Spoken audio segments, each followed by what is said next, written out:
دھڑکنوں کا امین بائی انا Ilyas mega episode 1۔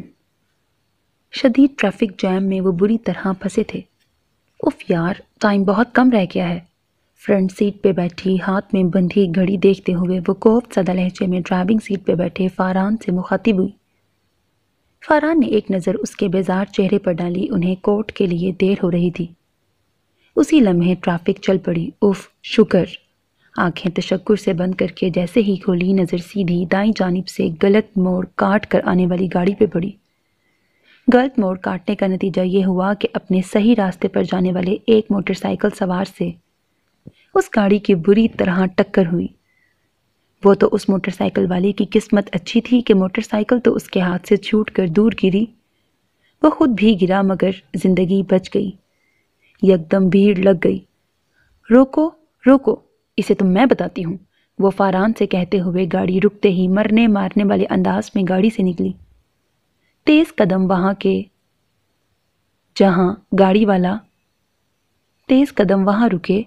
جہاں گاڑی والا موٹر سائیکل سوار کو سخت سست سناتا یہ باور کروا رہا تھا کہ غلطی موٹر سائیکل والے کی ہے۔ او بھائی صاحب، غلط موڑ کاٹ کر خود آئے اور اسے غریب جان کر اپنی دولت کا روب جھاڑ رہے ہو؟ وہ آستی نے اوپر کرتی گرائی۔ باندھ باندھ کی بولیاں بولنے والے سب ایک نسوانی مگر کڑک دار آواز پر لمحہ بھر کو گنگ رہ گئے۔ دھان پان سے یمامہ کی گرج دار آواز نے سب کو ساکت کیا۔ ایکسکیوز می میم، آپ اس معاملے میں ذرا دور ہی رہیں۔ گاڑی والا شخص نہایت تڑک کے بولا، کیوں دور رہوں؟ باپ کی سڑک ہے، دور رہو۔ اس کی بات پر پھر سے وہاں خاموشی چھائی۔ تم جیسوں کی وجہ سے نہ جانے کتنے مجبور لقمہ اجل بن جاتے ہیں، اور کہنے کو یہ ملتا ہے کہ بائک والے تو بائک چلاتے نہیں اڑاتے ہیں۔ ہٹو، گاڑی کا نمبر نوٹ کروں۔ ماتھے پر بل ڈالے اسے ایک جانب کرتی نمبر نوٹ کرنے لگی۔ وہ حیران اس کی کارروائی دیکھ رہا تھا، بلکہ سبھی حیران تھے۔ تم سے اگلی ملاقات اب تھانے میں ہوگی۔ اسے گھوری ڈال کر دھمکی دینے سے باز نہیں آئی۔ بھائی تم اپنے گھر جاؤ، ایسوں کو سیدھا کرنا مجھے خوب آتا ہے، بائک والے لڑکے سے مخاطب ہوئی، جو اب بھیڑ ہٹا کر اپنی بائک کی جانب بڑھا تھا۔ باقی سب حیران تھے۔ او مس، نمبر کیوں نوٹ کیا ہے میری گاڑی کا؟ تمہیں پتہ نہیں میں کون ہوں؟ یمامہ کا راستہ روکتے ہوئے وہ غصے میں بولا۔ پتہ تو تمہیں نہیں کہ میں کون ہوں؟ کورٹ کچہری میں تم جیسے ہزاروں دھمکی لگاتے ہیں، ایک کو بھی بخشتی نہیں، تم کیا چیز ہو؟ اس کی آنکھوں میں آنکھیں ڈالتی اس کی دھمکی کو کسی خاطر میں لائے بغیر گاڑی کی جانب بڑھی۔ تم کب باز آؤ گی ان حرکتوں سے؟ فاران اپنے ساتھ والی سیٹ پر اسے بیٹھتے دیکھ کر کڑے تیوروں سے پوچھنے لگا۔ کبھی نہیں، وہ مزے سے چہرہ تھوڑا سا اٹھا کے بولی۔ سنو فاران، میں نے وکالت کی ڈگری اسی لیے حاصل نہیں کی کہ بس کورٹ کچہری یا پھر اپنے آفس میں بیٹھ کے لوگوں کے مسئلے حل کرواؤں۔ فاران کی گاڑی چلاتے ہی اس کی بھی زبان فراٹے بڑھنے لگی۔ ہم جس شعبے میں ہیں، اس کا مطلب ہے لوگوں میں انصاف قائم کرنا، اور انصاف صرف پیسہ دے کر ہی نہیں بانٹا جاتا ہے۔ مجھے جہاں جہاں بہتر لگا میں انصاف کو پھیلاؤں گی۔ ونڈو اسکرین کے پار دیکھتے اس کے لہجے میں جو درد تھا وہ فاران سے چھپا نہیں رہ سکا۔ اسے اپنی یہ دوست بہت عزیز تھی، بلکہ عزیز نہیں، اس کے لیے بہت خاص فیلنگز اس کے دل میں تھیں، جنہیں یمامہ ہر مرتبہ جھٹلانے پر تلی رہتی تھی۔ اچھا یہ بتاؤ، تم نے سب جمع کر لیے ہیں؟ پتہ نہیں کیا لکھا ہوا ہے۔ فاران اسے زیادہ دیر اس تکلیف میں نہیں دیکھ سکتا تھا جو اس کے چہرے سے اس لمحے حویدہ تھی۔ ہاں، اس مرتبہ اس گھٹیا شخص کو چھوڑنا نہیں، ایسی عبرتناک سزا دلوانی ہے کہ اس کی 7 پشتیں بھی یاد رکھیں۔ اس کے لہجے میں ایک عجیب سا عزم تھا۔ انشاءاللہ اس بار یہ نہیں بچے گا۔ فاران نے بھی صدقے کے دل سے دعا کی۔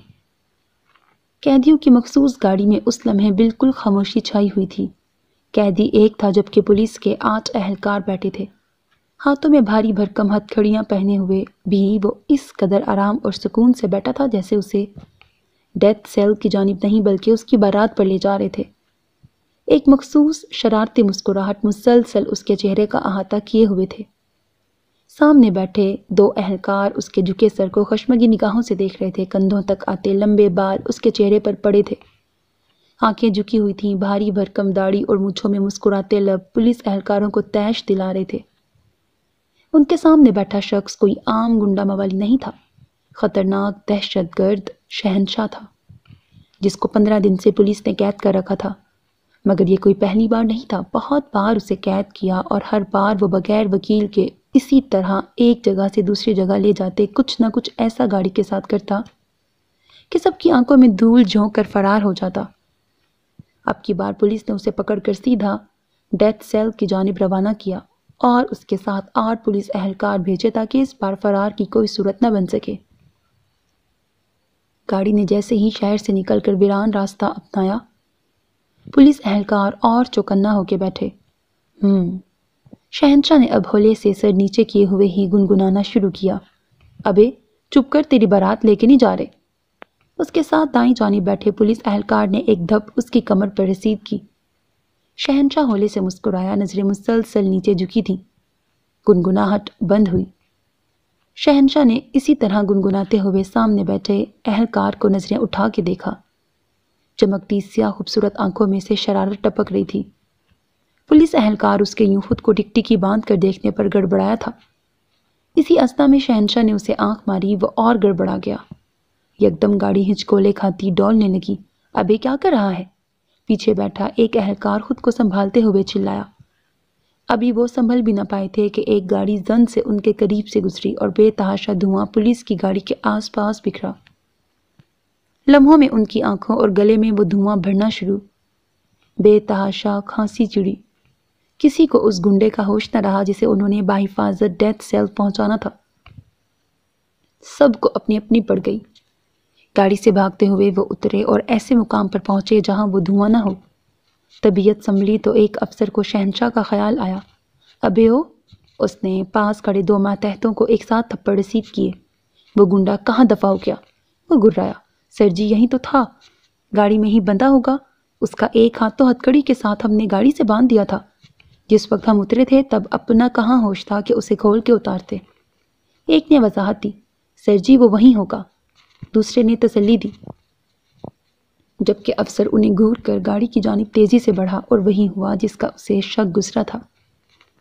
وہاں شہنشاہ کی جگہ کھلی ہتھکڑی لٹک رہی تھی۔ پھر بھاگ نکلا کمینہ۔ اس نے غصے سے دانت کچکچا کر 1-2 اور گالیاں بھی اسے دے ڈالی، کیونکہ اسے اپنی متوقع بے عزتی ہوم منسٹر کے ہاتھوں ہوتی نظر آ رہی تھی، جس کی ایما پر انہوں نے شہنشاہ کو پکڑا تھا۔ اب رو سر پکڑ کے، نہیں ہے وہ۔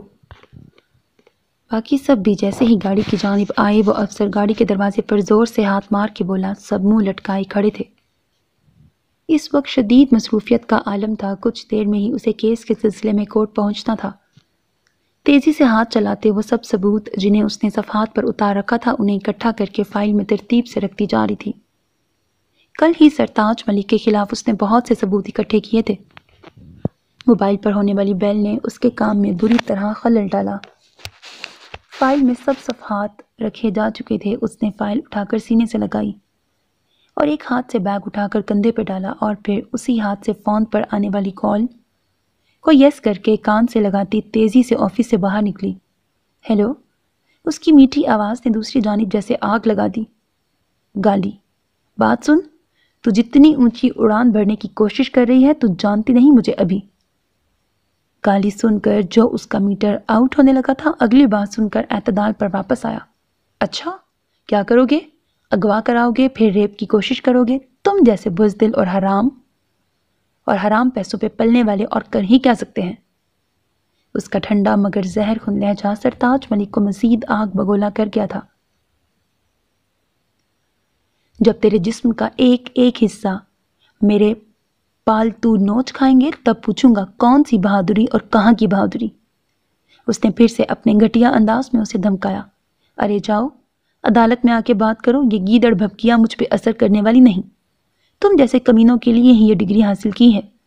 تمہیں اور تمہارے سارے خاندان کو تمہارے انجام تک نہ پہنچایا نا تو اسی دن ڈگری کو آگ لگا دوں گی۔ اس کا برفیلا اور نڈر لہجہ چند پل کے لیے سرتاج ملک کو خاموش کروا گیا۔ یماما نے اس کے مزید بولنے سے پہلے فون بند کیا۔ نہ اس کا تنفس تیز چل رہا تھا، نہ چہرے پر کسی درشتگی کے آثار تھے۔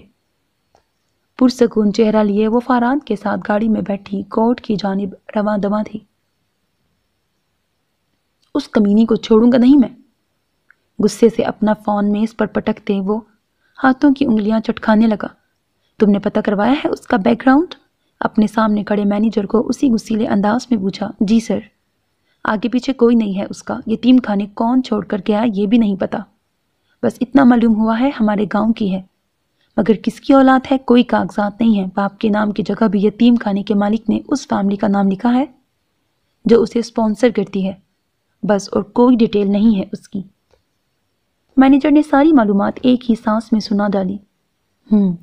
اس نے گہرا سانس لیا۔ چند دن ہی ہوئے تھے اس لڑکی کو سرتاج ملک کے خلاف کیس شروع کیے، جس میں پہلے یمامہ نے اس کے ناجائز اثاثوں پر اٹیک کیا، پھر اسی کے گاؤں میں ہونے والی بربریت کے بے شمار قصوں کو دنیا کے سامنے لانا شروع کیا۔ کہیں پر لڑکیوں کو اغوا کر کے ان کے ساتھ زیادتی کے قصے تھے تو کسی کی زمین پر ناجائز قبضے کی کہانی، کہیں پر گاؤں کے لوگوں کی زمینوں پر ناجائز ملکیت اور ناجائز ٹیکس کے مسئلے تھے، تو وہیں ان میں سے کسی کے آواز اٹھا لینے پر اسے اذیت ناک موت مارنے کے واقعات۔ سرتاج ملک کو سمجھ نہیں آ رہی تھی کہ کیسے اس لڑکی کے پاس یہ سب ثبوت اکٹھے ہوئے۔ شروع میں اس نے ٹی وی چینلز کی مدد سے اس کے خلاف بنائی گئی ویڈیوز کو عام کرنے کی کوشش کی، مگر بہت سے چینلز نے یہ کہہ کر انکار کر دیا کہ وہ ہوم منسٹر کے خلاف یہ سب نہیں چلا سکتے۔ وہاں سے مایوس ہو کر اس نے الگ سے اپنا یوٹیوب چینل بنایا، ٹویٹر اور فیس بک کا استعمال کر کے سب ویڈیوز عام کی، مگر سرتاج ملک کے پالتو لوگوں نے وہاں بھی اسے جینے نہ دیا اور پھر اس کے اکاؤنٹس باری باری ہیک کرنا شروع کیے۔ انہی دنوں جب ملک میں حکومت بدلتے ہی ناجائز جائیدادیں رکھنے والوں کی پکڑ دکڑ شروع ہوئی، یمامہ کو گویا موقع مل گیا۔ اس نے کورٹ میں سرتاج ملک کے خلاف کیس شروع کروا دیا۔ وہ نہیں جانتی تھی کہ کیسے اور کس نے ججوں کا ساتھ دیا، مگر سرتاج ملک کے خلاف کیس شروع ہو گیا اور ساتھ ہی اسے کیس چلنے تک اس کی سیٹ سے برطرف کر دیا گیا۔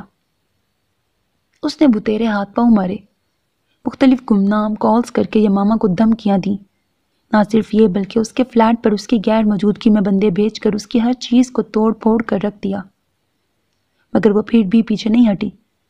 فاران نہ صرف اس کا دوست تھا بلکہ اس کی فیملی کا سپوت تھا جو اسے بچپن سے اب تک اسپانسر کر رہے تھے۔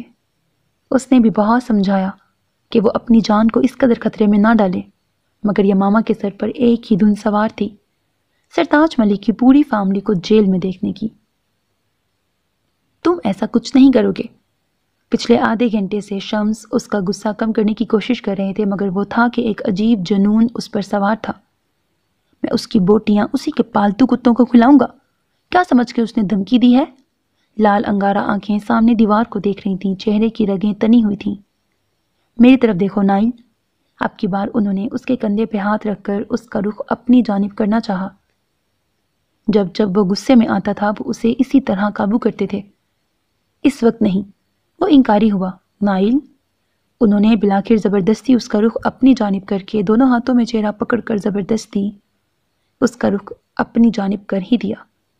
اس نے چہرہ تو ان کے سامنے کر لیا مگر آنکھیں بند کر لی۔ وہ انہیں چھوٹا سا بچہ لگا۔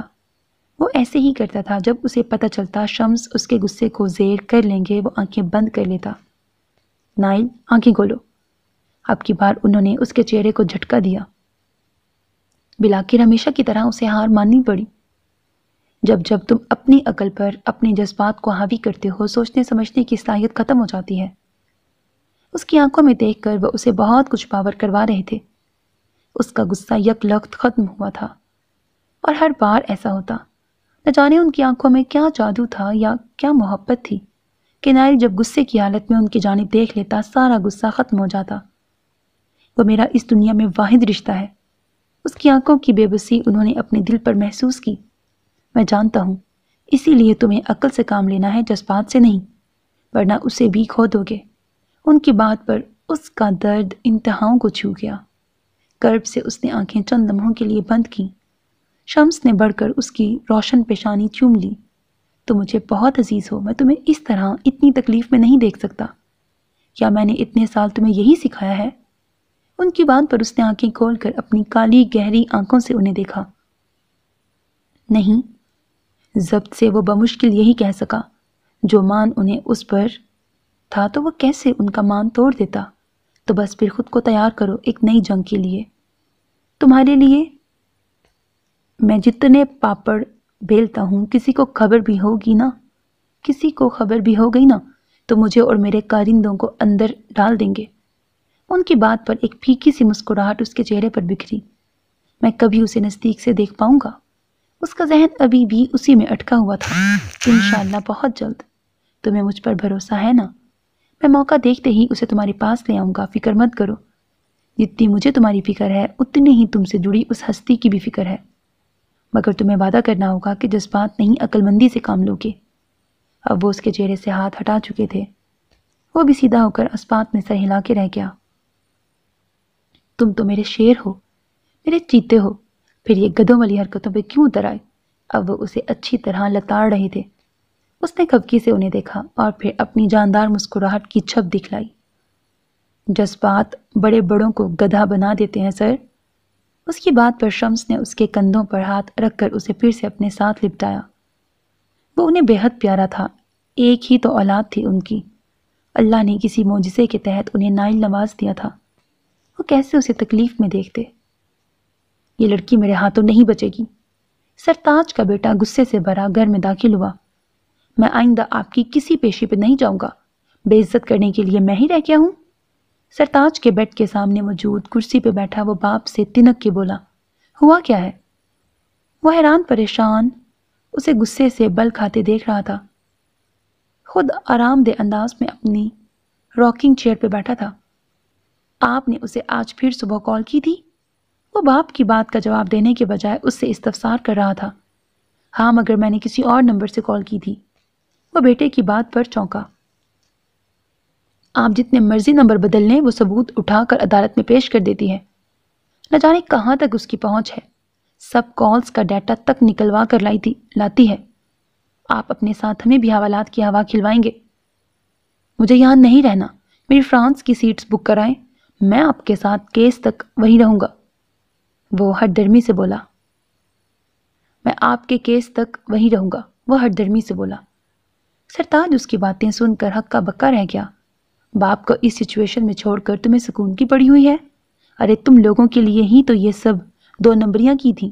وہ افسوس سے بیٹے کو دیکھتے ہوئے بولے، تو ہم نے کہا تھا کہ ہمیں حرام کی عادت ڈالیں، اور ویسے بھی آپ نے بھی بہت عیاشیاں کی ہیں۔ ممی کی ڈیتھ کے بعد کون سی ایسی یہاں کی ماڈل ہے جس پر آپ نے ہاتھ صاف نہ کیے ہوں؟ اور مفت میں تو وہ آپ کو اپنے جلوے دکھانی نہیں آتی، بھاری بھاری معاف سے لیتی ہیں۔ وہ آج اپنے ہی باپ کو آئینہ دکھا رہا تھا۔ بکواس مت کرو، دفع ہو جاؤ، میں خود ہی نپٹ لوں گا۔ سچ کب کسی کو ہضم ہوا ہے؟ سرتاج بھی بیٹے کے منہ سے نکلنے والا سچ ہضم نہیں کر پایا۔ میں صرف ایک صورت میں یہاں رہوں گا۔ آج جس طرح اس لڑکی نے میری بے عزتی کی ہے، اسے اس کی کڑی سزا میں دوں گا، مگر اسے لانے کا بندوبست آپ کریں گے۔ باپ کی ٹیبل پر دھرے شراب کے گلاس کو دیکھتے ہوئے وہ دانت کچکچا کے بولا، لے آؤں گا۔ فکر کیوں کرتے ہو؟ آج تک تم لوگوں کی کوئی بات ٹالی ہے؟ مگر اتنا گرم گرم کھانے کی ضرورت نہیں۔ ابھی سب میڈیا، جرنلسٹ اور NGOs تک اس کے ساتھ ملے ہوئے ہیں۔ پہلے ان کو ہٹاؤں گا، پھر اس تک بھی پہنچیں گے۔ اس کا پراسرار لہجہ وقار کو بہت کچھ سوچنے پر مجبور کر گیا۔ موبائل پر بجنے والی کال کی آواز پر وہ چونکا۔ ہاں سمی، کیسے ہو؟ وہ اپنے کسی دوست سے گفتگو میں مصروف تھا۔ ہاں یار آ جاؤ، ویسے بھی اس وقت بہت غصے میں ہوں، کہیں باہر نہیں آ سکتا۔ باتیں کرتا ہوا وہ سرتاج کے کمرے سے باہر آ گیا۔ تو آئے گا تو پھر ہی تفصیل بتاؤں گا۔ دوسری جانب سے یقیناً اس کے موڈ کی خرابی کا پوچھا گیا تھا۔ ٹھیک ہے، آجا، میں انتظار کر رہا ہوں۔ دوسری جانب سے آنے کی حامی بھر لی گئی تھی۔ وقار نے فون بند کیا اور اپنے کمرے کی جانب چل پڑا۔ ربیہ کے بہت اصرار پر آج شام وہ تھوڑا وقت نکال کر گھر آئی ہوئی تھی۔ تمہیں ذرا احساس نہیں کہ تمہیں کچھ ہو گیا تو ہمارا کیا حال ہوگا؟ چائے اور سنیکس کے ساتھ ساتھ ربیہ اس کی ڈانٹ سے بھی تواضع کر رہی تھی۔ اف خدایا، اماں، وہ بے بسی سے ماتھے پہ ہاتھ مار کے بولی۔ سامنے ہی صوفے پر رافع بیٹھا اس کی حالت انجوائے کر رہا تھا۔ پلیز تم سمجھاؤ انہیں۔ اسے دانت نکالتے دیکھ کر یا ماما نے پہلے تو اسے گرا پھر مدد طلب کی۔ اماں، آپ تو کم از کم یہ بات نہ کریں، آپ کو پتہ ہے میں اس فیلڈ میں عورتوں کی طلاقیں کروانے یا ان کے گھر جوڑے رکھنے کے لیے نہیں آئی تھی. مجھے کرمنلز کے خلاف کیس کرنے ہیں. وہ ایک نئے سرے سے انہیں پھر سمجھا رہی تھی. اچھا کیس کرو، مگر یہ جو آئے دن تمہیں دھمکیاں ملتی ہیں، جو چند ہفتے پہلے تمہارے فلیٹ پہ ہوا، تم ہمارے پاس رہتی بھی تو نہیں نا کہ مجھے تمہارے حوالے سے تسلی رہے. ان کا آج اسے بلانے کا مقصد ہی یہ سب سمجھانا تھا. حالانکہ وہ جانتی تھیں کہ یہ سب کرنا بے سود ہے، مگر وہ اپنی ممتا کا کیا کرتی جس کی وجہ سے وہ ہر بار اس آس میں اسے سمجھانے بیٹھ جاتی تھیں کہ شاید وہ ان کی بات مان لے. یہ سب تو اس فیلڈ کا حصہ ہیں، دھمکیاں نہ ملیں تو یہ تشویش کی بات ہے. آپ بس یہ یقین رکھیں کہ جس اللہ نے مجھے اتنے برے حالوں میں بھی بچا لیا تھا وہ آگے بھی بچا لے گا، اور اگر نہیں بچ سکی تو مرنا تو ہے ہی نا. تو بس جب موت آئی ہوگی تو کوئی جگہ کوئی رشتہ مجھے نہیں بچا سکتا. اس کی بے خوف باتیں سن کر رافع اور ربیہ دونوں کا دل خوف سے کانپ اٹھتا تھا. لڑکیاں تو نازک مزاج ہوتی ہیں، مگر حالات نے اسے بے خوف بنا دیا تھا، اور اسی بے خوفی کی وجہ سے اسے کبھی کسی کا ڈر اور خوف نہیں رہا تھا. شاید جو لوگ موت کو نزدیک سے دیکھ لیتے ہیں ان میں موت کا خوف اسی طرح ختم ہو جاتا ہے. یمامہ کو بھی اب موت کا ڈر نہیں تھا. میں نے تمہیں بہت محبت سے اپنایا تھا، ماں بن کر ہمیشہ تمہارے لیے سوچا ہے. وہ بمشکل اپنے آنسوؤں پر بند باندھ کے بولی. محبت سے مسکراتے وہ اٹھ کر ان کے صوفے پر ان کے پاس بیٹھی. اماں، ہمارا ایمان ہے نا کہ ہر رشتہ ہمارے ساتھ ہمیشہ نہیں رہے گا. ان کے کندھے کے گرد اپنا بازو رکھے وہ انہیں سمجھا رہی تھی. جو چہرہ نیچے کیے صوفے کی ہتھی کو انگوٹھے کہ ناخن سے کھرچتے بمشکل اپنے آنسو روکتے ہوئے سر ہلا کے بولی. رافع بس خاموشی سے لب بھیجے ان دونوں کو دیکھ رہا تھا. یمامہ کی باتیں ہر بار کی طرح آج بھی اسے تکلیف پہنچا رہی تھی. پلیز اماں، میں آپ کو دکھ نہیں دینا چاہتی، مگر میں اتنی حقیقت پسند ہو چکی ہوں کہ میں موت اور مر جانے کے خوف میں مبتلا نہیں ہوتی. پلیز اماں، میں کسی بھی صورت اپنی زندگی کے اس مشن کو ختم نہیں کر سکتی. وہ بےچارگی سے بولی. وہ جانتی تھی کہ ربیہ اس سے بہت پیار کرتی ہیں. 12 سال کی تھی وہ جب انہوں نے یتیم خانے جا کر اسے اڈاپٹ کیا تھا. رافع کے بعد وہ دوبارہ ماں نہیں بن سکتی تھی. اسی تشنگی کو مٹانے کے لیے ربیہ اور احمد نے فیصلہ کیا کہ وہ یتیم خانے سے کسی بچی کو اڈاپٹ کریں گے. ڈری سہمی سی یمامہ کو دیکھتے اور اس کے ساتھ ہونے والے ظلم کا سنتے ہی انہوں نے فوراً سے پیشتر اسے ہی اڈاپٹ کرنے کا فیصلہ کیا. مگر اس یتیم خانے کے اصولوں میں شامل تھا کہ جس بھی بچے یا بچی کو اڈاپٹ کیا جائے اس کے والدین اس کے پیپرز میں اپنا نام لکھواتے ہیں اسپانسر کی حیثیت سے. بچی یا بچہ رہتے یتیم خانے کے پاس ہیں. وہ ان کے رہنے، کھانے پینے، تعلیم اور باقی اخراجات اسپانسر اٹھاتے ہیں، اور ہر ویکینڈ پہ وہ بچہ یا بچی اپنی اسپانسر فیملی کے ساتھ وقت گزارنے جاتے ہیں. ربیہ کو اتنا اطمینان ہی بہت تھا کہ رافع کے علاوہ دنیا میں اب ان کی ایک بیٹی بھی ہے. انہوں نے اسے بے تحاشا پیار دیا تھا اور اس نے بھی ہمیشہ انہیں اپنے ماں باپ کی جگہ سمجھا تھا. مگر وقت گزرنے کے ساتھ ساتھ اپنے ساتھ ہونے والے تکلیف دہ واقعے نے اسے نڈر اور بے خوف بنا دیا تھا، اور اسی چیز سے اب ربیہ ڈرتی تھی. اپنی تعلیم مکمل کرنے کے بعد اس نے الگ فلیٹ میں رہنے کو ترجیح دی تھی. اس سے اپنی زندگی کی فکر نہیں تھی، مگر وہ اپنی وجہ سے ربیہ، احمد اور رافع کو کسی نقصان سے دوچار ہوتا نہیں دیکھ سکتی تھی. اسی لیے وہ ان کے ساتھ نہیں رہتی تھی. وکیل بن کر آئے دن ملنے والی دھمکیوں نے اسے اور بھی نڈر بنا دیا تھا. وہ صرف اپنے ساتھ ظلم کرنے والوں کو ان کے انجام تک پہنچانے کے لیے زندہ رہنا چاہتی تھی. تم نے آج پھر میری ماں کو رلایا نا؟ رات میں اسے اس کے فلیٹ تک چھوڑنے کے لیے جاتے ہوئے فاران بولا. وہ آج باقی دنوں کی نسبت زیادہ خاموش تھی. وہ میری بھی کچھ لگتی ہیں. فاران کی بات پر ناراضگی سے اس کی طرف دیکھا جو آنکھوں میں خف کے لیے ٹائپ کر رہا تھا. مگر افسوس تم ابھی تک ہمیں دل سے اپنا نہیں سمجھتی. یمامہ اب اس کے دن بدن بڑھنے والے تقاضوں سے پریشان ہونے لگی تھی. پلیز فاران، میں جس بات کو اگنور کر رہی ہوں میرے خیال میں اب مجھے اسے ڈسکس کر لینا چاہیے. وہ سنجیدگی سے اب اس سے مخاطب تھی. اب اسے محسوس ہونے لگا تھا کہ یہ بات اب اسے فائنلی فاران کے ساتھ کر لینی چاہیے تاکہ اس کے دل میں جو جذبات پل رہے ہیں انہیں وہیں روک دیا جائے. اسے اپنا یہ دوست بہت پیارا تھا اور وہ اپنی وجہ سے اسے دکھ نہیں دینا چاہتی تھی. دیکھو فاران، میرے خیال میں تمہیں کوئی اچھی سی لڑکی دیکھ کر اب شادی کر لینی چاہیے. فاران جو غور سے اس کی بات سن رہا تھا اس کے مشورے پر جھٹکے سے اس کی گاڑی رکی. بے یقین نظروں سے اسے دیکھا جو اس کے یوں دیکھنے پر نظریں چرا کر رہ گئی۔ اچھا۔ استہزائیہ مسکراہٹ فاران کے لبوں پر بکھری۔ بمشکل اس پر سے نظریں ہٹا کر اس نے گاڑی سٹارٹ کی۔ میں تمہیں پہلے بھی بتا چکی ہوں کہ شادی اب میری ترجیحات میں کہیں بھی نہیں ہے۔ مجھے اس رشتے کی نہ کوئی چاہ ہے، نہ ہی میں کبھی شادی کروں گی، اور کیوں نہیں کروں گی یہ بھی تم اچھے سے جانتے ہو۔ اب کی بار اس کی جانب دیکھتے اس نے بہت کچھ باور کروایا۔ زندگی ایک شخص پر نہیں رکتی۔ فاران نے اسے سمجھانا چاہا، اور جب زندگی وہی ایک شخص ہو تو؟ امامہ کے سوال پر وہ لاجواب ہو گیا۔ فاران، میری زندگی میں اب کسی اور کی گنجائش نہیں ہے۔ پلیز تم مجھے بہت عزیز ہو، میں تم سے بے حد پیار کرتی ہوں، مگر یہ پیار بہترین دوست والا ہے۔ اس کی بات پر وہ بمشکل خود پر ضبط کر گیا۔ کیا کچھ نہیں ٹوٹا تھا اندر؟ پلیز میرے جذبوں کی یوں تذلیل مت کرو، فاران نے ضبط کرتے ہوئے اسے ٹوکا۔ میں ایسا سوچ بھی نہیں سکتی۔ میں اس سب کی قدر کرتی ہوں، مگر میں تمہارے سچے جذبوں کے قابل نہیں ہوں، وہ بے بسی سے بولی۔ فاران ہونٹ پیچھے بس سامنے دیکھ کر ڈرائیو کیے جا رہا تھا۔ کس قدر سخت دل ہو تم۔ فاران نے اس کے فلیٹس کی بلڈنگ کے سامنے گاڑی روکتے ہوئے تعصب سے اسے دیکھا۔ اسی لیے کہہ رہی ہوں، میں تمہارے اتنے انمول جذبوں کے قابل نہیں۔ ہمیشہ تم نے مجھے مشکلوں سے نبرد آزما ہونے کے لیے سمجھایا ہے۔ امید کرتی ہوں اب تم خود کو بھی اس سے نکلنے پر سمجھاؤ گے۔ بہت مشکل سے اس نے فاران کی جانب دیکھا۔ وہ اپنا بہترین دوست کسی صورت کھونا نہیں چاہتی تھی۔ وہ بے بسی سے مسکرایا، ہونٹ بھینچ کر ہولے ہولے ہاتھ سٹیئرنگ پہ مارنے لگا۔ اندر کا اضطراب بڑھتا جا رہا تھا۔ وہ نہیں جانتی تھی کہ کب اس کی دوستی محبت میں بدلی۔ وہ اب ان جذبوں کو محسوس ہی نہیں کرتی تھی تو اسے پتہ کیسے چلتا؟ پلیز فاران، میں امید کرتی ہوں آئندہ ہم میں اس ٹاپک سے متعلق کوئی بات نہیں ہوگی اور تم مجھ سے میرا دوست نہیں چھینو گے۔ میرے پاس اب تمہارے اور اماں بابا کے علاوہ ہے ہی کون؟ یہ بھی نہ رہے تو میں ویسے ہی مر جاؤں گی۔ وہ بے بسی کی انتہا پر تھی۔ کسی بھی طرح فاران کو اس سب سے روکنا چاہتی تھی۔ میں یہ دونوں کام کر لوں گا مگر اس محبت کو ختم نہیں کر سکتا۔ سر اٹھا کر سامنے دیکھتے وہ بڑے ضبط سے گویا ہوا۔ میں دعا کرتی ہوں تمہیں کوئی اتنی بہترین ملے کہ یہ سب تمہیں کچھ سالوں بعد ایک حماقت کے سوا کچھ نہ لگے۔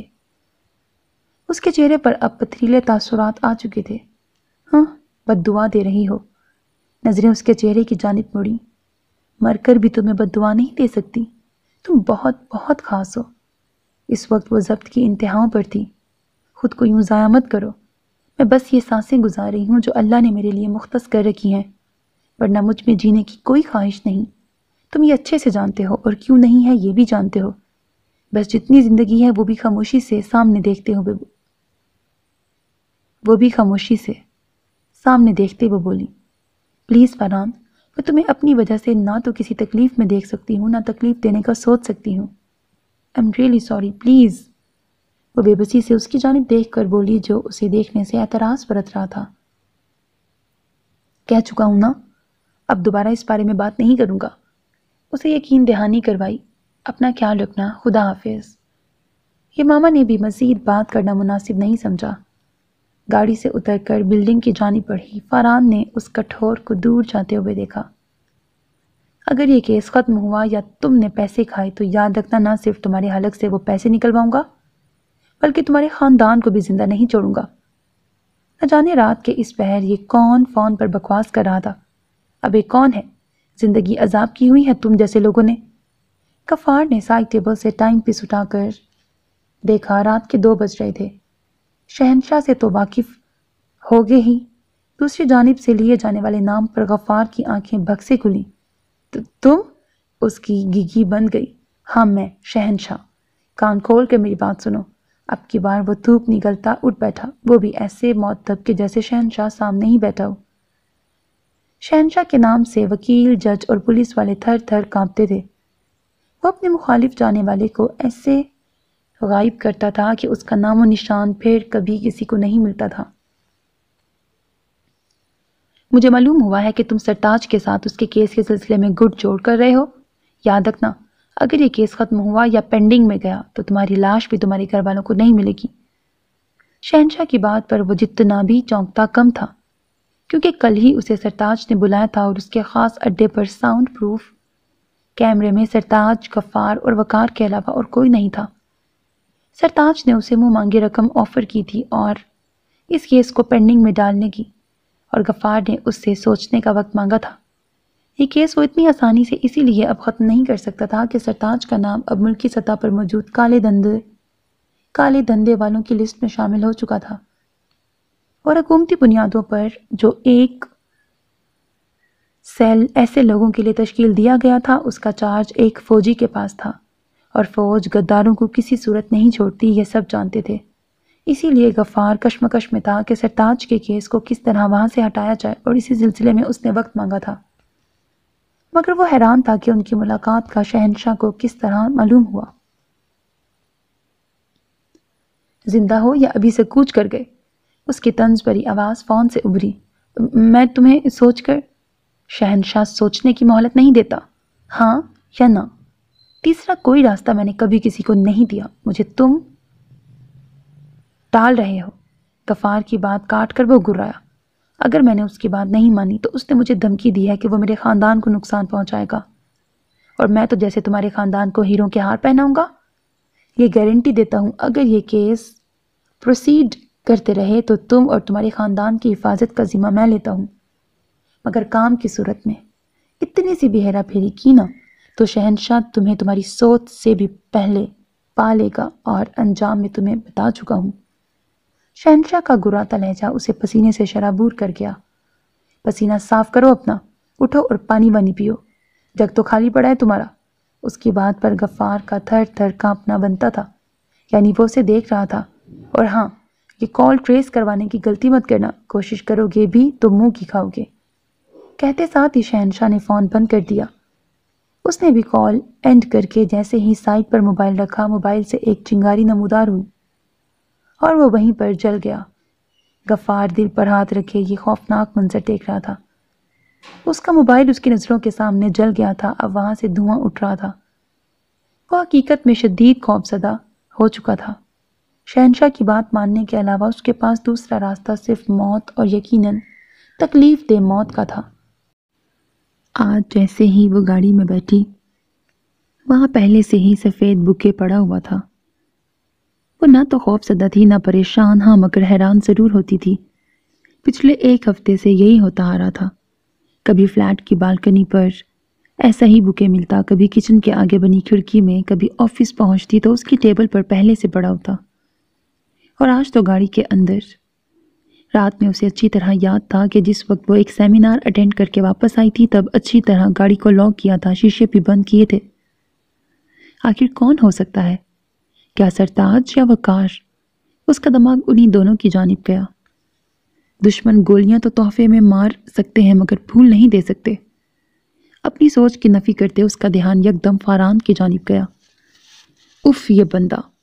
اسے شدید غصہ آیا۔ وہی ہو سکتا تھا، حالانکہ اس دن کے بعد سے اس نے دوبارہ اس حوالے سے یمامہ سے بات نہیں کی تھی۔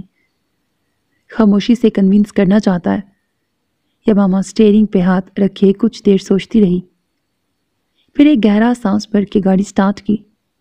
وہ دوبارہ فاران سے اس بارے میں بات نہیں کرنا چاہتی تھی، مگر یہ حرکتیں اسے پھر سے اس سے بات کرنے پر اکسا رہی تھی۔ ابھی وہ آفس آ کر اسی سوچ میں غرق تھی کہ فاران کو فون کرے یا اس سے آفس جا کر اس سے اس حرکت کی بابت دریافت کرے کہ اس کا موبائل بج اٹھا۔ بے توجہی سے اس نے نمبر پر غور کیے بنا موبائل اٹھایا۔ ہیلو؟ اس کی ہیلو کے جواب میں چند لمحے دوسری جانب خاموشی ہی قائم رہی۔ سرتاج اور اس کے بیٹے کا آئندہ تم نے فون اٹینڈ نہیں کرنا۔ دوسری جانب سے ایک گمبھیر آواز نے اسے جو وارننگ دی وہ سن کر یمامہ جتنا حیرت سے دو چار ہوتی کم تھا۔ یہ دنیا میں کون پیدا ہو گیا مجھے حکم دینے والا؟ ایک ابرو اچکا کر اس نے سوچا۔ کیوں؟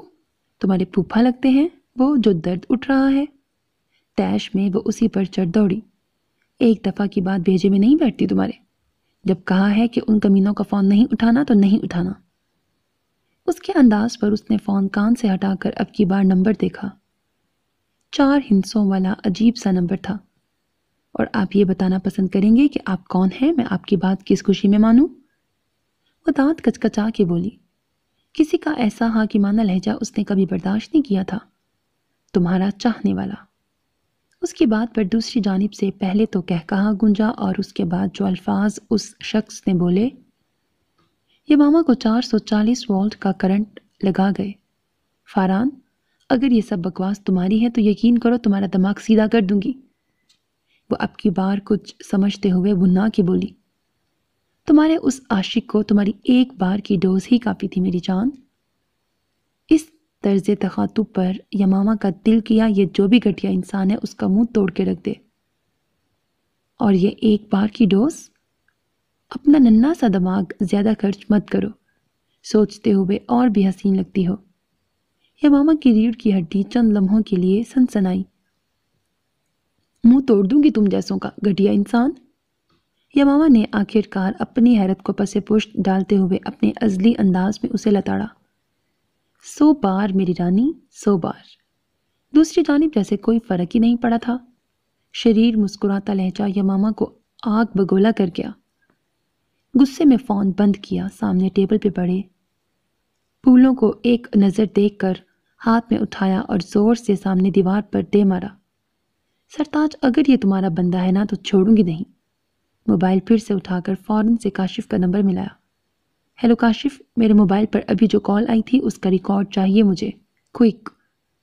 یہ وہی شخص تھا جس سے وہ اپنے فونز کا ریکارڈ ہمیشہ نکلوا کر اپنے دشمنوں کے منہ پہ انہی کی باتیں مارتی تھی۔ ابھی تو کوئی کال نہیں آئی تمہارے موبائل پر؟ اس نے سامنے ریکارڈ چیک کرتے ہوئے کہا، کیا بکواس کر رہے ہو؟ تھوڑی دیر پہلے ہی ایک 4 ہندسوں کے نمبر سے مجھے کال آئی ہے۔ اس نے جھنجھلا کے کہا، نہیں یمامہ، تمہارے موبائل پر جو لاسٹ کال آئی تھی وہ کل رات کی ہے اور یقیناً فاران کی ہے۔ اس کی بات پر وہ مزید حیران ہوئی۔ اچھا میں فون بند کرتی ہوں، کہتے ساتھ ہی اس نے جیسے ہی اپنے موبائل کا کال لاگ چیک کیا تاکہ ابھی آنے والی کال کو دیکھ سکے، مگر وہ یہ دیکھ کر حیران رہ گئی کہ اس کے موبائل میں آخری کال کل رات کی ہی تھی۔ جس نمبر سے ابھی اسے کال آئی تھی اس نمبر کا نام و نشان بھی اس کے موبائل میں کہیں نہیں تھا۔ یہ کیا مذاق ہے؟ اب کی بار وہ اور بھی الجھی، سر پکڑ کے بیٹھ گئی۔ کچھ دیر وہ سر پکڑ کے بیٹھی رہی، اسے کوئی خوف نہیں تھا، وہ مرنے سے ڈرتی بھی نہیں تھی۔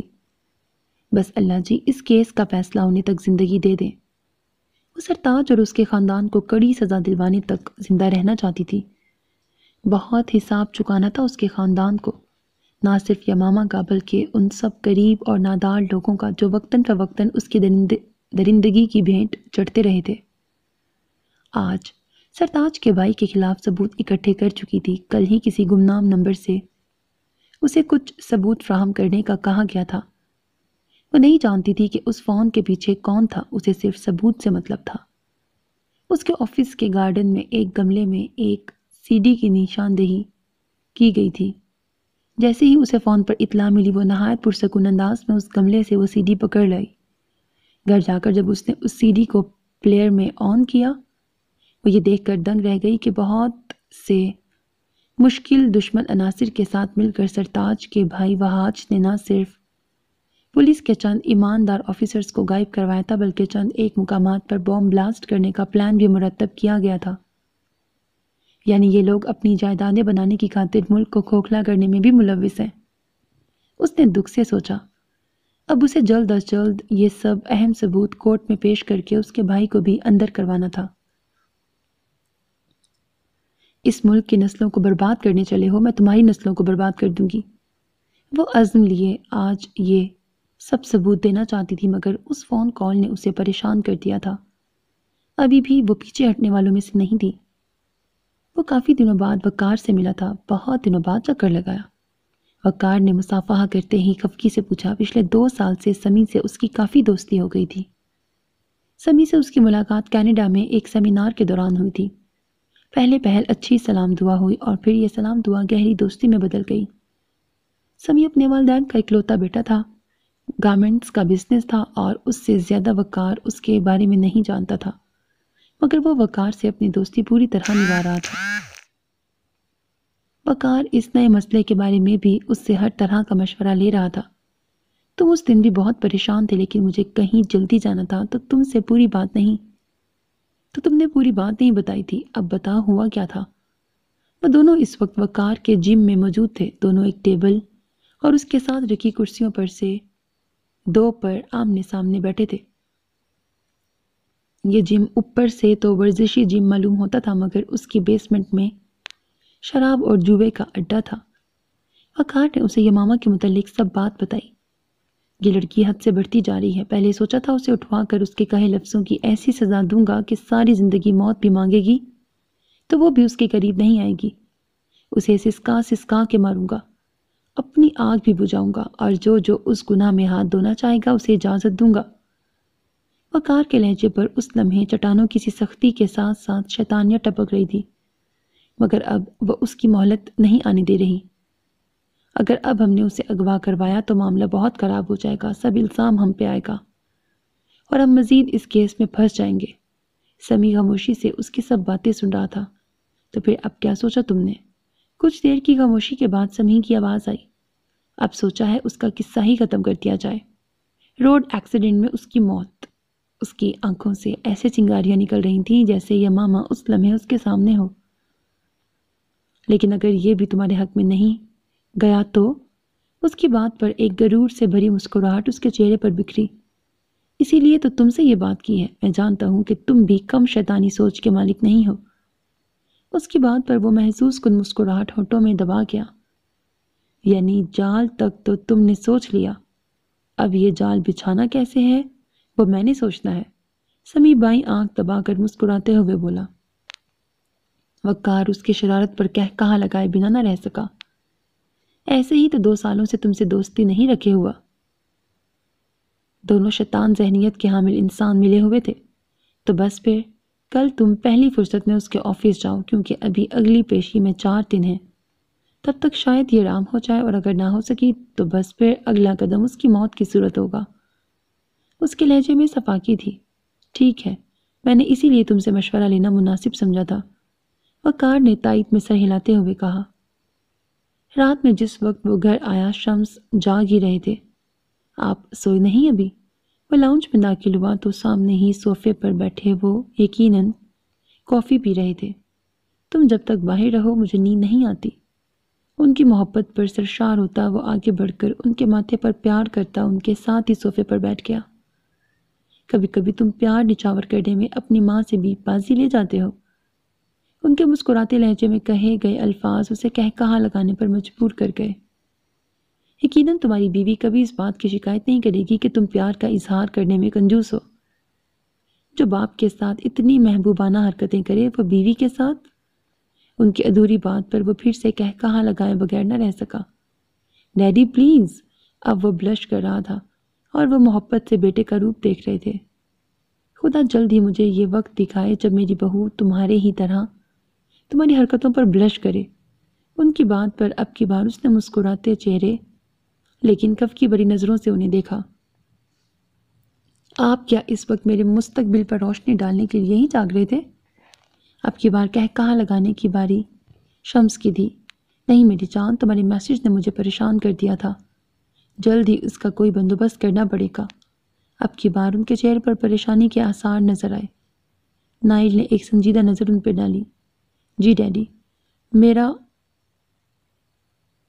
وائس میسج بھی سن لیا ہوگا آپ نے؟ ہاں تم نے اچھا کیا اسے وہاں بھیج کر، یہ بے حد ضروری تھا، ورنہ ہمارے ہاتھ ثبوت نہ آتا کہ وہ کیا سوچے بیٹھے ہیں۔ انہوں نے کافی کا آخری گھونٹ بھرتے کپ ٹیبل پہ رکھتے ہوئے کہا۔ تم کافی لوگے؟ ان کے سوال پر وہ یکدم چونکا۔ نہیں، ابھی پی کر ہی آیا ہوں۔ اس کے جواب پر وہ محض سر ہلا کے رہ گئے۔ میں نے ہفتے والے دن کا پلان کیا ہے، اب آپ نے اسے وہاں سے نکلوانے کے سب انتظامات کروانے ہیں۔ تم ہتھیلی پر سرسوں تو نہیں جما رہے؟ میرا خیال ہے پہلے ہی بہت دیر ہو چکی ہے، اور ویسے بھی جمعے کو جیسے ہی اس بات کا فیصلہ پتہ چلے گا وہ ضرور ہاتھ پاؤں مارے گا، اور اس سے پہلے کہ وہ اشتعال میں کچھ کرے میں اسے ہوا دے کر اپنے کام نکلوا لوں۔ اس کی بات پر وہ مزید کوئی سوال اٹھا ہی نہیں سکتے تھے۔ وہ جانتے تھے کہ نائل پہلے ہی اس کے لیے کتنا تڑپا ہے۔ وہ اور مہک اس کی ایک ایک تکلیف سے آگاہ تھے۔ وہ مزید اسے کیسے تکلیف میں دیکھ سکتے تھے۔ ٹھیک ہے، میں سب کو بریفنگ دے دوں گا، ان سے کوآرڈینیٹ پھر تم کر لینا۔ ان کی بات پر وہ کا دل مطمئن نظر آیا۔ چلو اب جا کے سو۔ صوفے سے اٹھتے وہ اس کا کندھا تھپتھپا کے بولے، میں تھوڑی دیر کے لیے غائب ہو سکتا ہوں؟ اس کے شرارتی انداز میں کیے گئے سوال پر وہ جاتے جاتے پلٹے، تم زیادہ شوخی ہوتے جا رہے ہو۔ ان کے لہجے میں چھپے اقرار اور خفگی کے ملے جلے تاثرات نے اسے مزہ دیا۔ مہک تہجد کے لیے اٹھتی ہے، اب سوچ لو صرف 1.5 گھنٹہ ہے تمہارے پاس۔ وہ جانتا تھا وہ کبھی منع نہیں کریں گے، مگر وہ ان کی اجازت کے بغیر اور انہیں بتائے بغیر اس کے پاس جاتا بھی نہیں تھا۔ اب زیادہ دانت مت نکالو، جلدی جاؤ اور جلدی آؤ۔ ان کی بات پر وہ مسکراتے ہوئے سر نفی میں ہلاتا تیزی سے اٹھا تھا۔ وہ چاہتی تھی کہ وہ آج کا کیس بھی وہ ساتھ ہی شروع کر دے تاکہ دونوں بھائیوں کو بیک وقت قانون آڑے ہاتھوں لے۔ لاؤنج میں موجود صوفے کے قریب نیچے گدا بچھائے وہ آرام دہ انداز میں تکیہ دیوار سے لگائے پچھلے 4 گھنٹوں سے لیپ ٹاپ ٹانگوں پر دھرے ایک ہی پوزیشن میں بیٹھی۔ وہ آج کا پورا کیس تیار کر رہی تھی۔ اسے کل ہی یہ کیس فائل کرنا تھا، اسی لیے رات کو سونے کی بجائے وہ کام میں مصروف تھی۔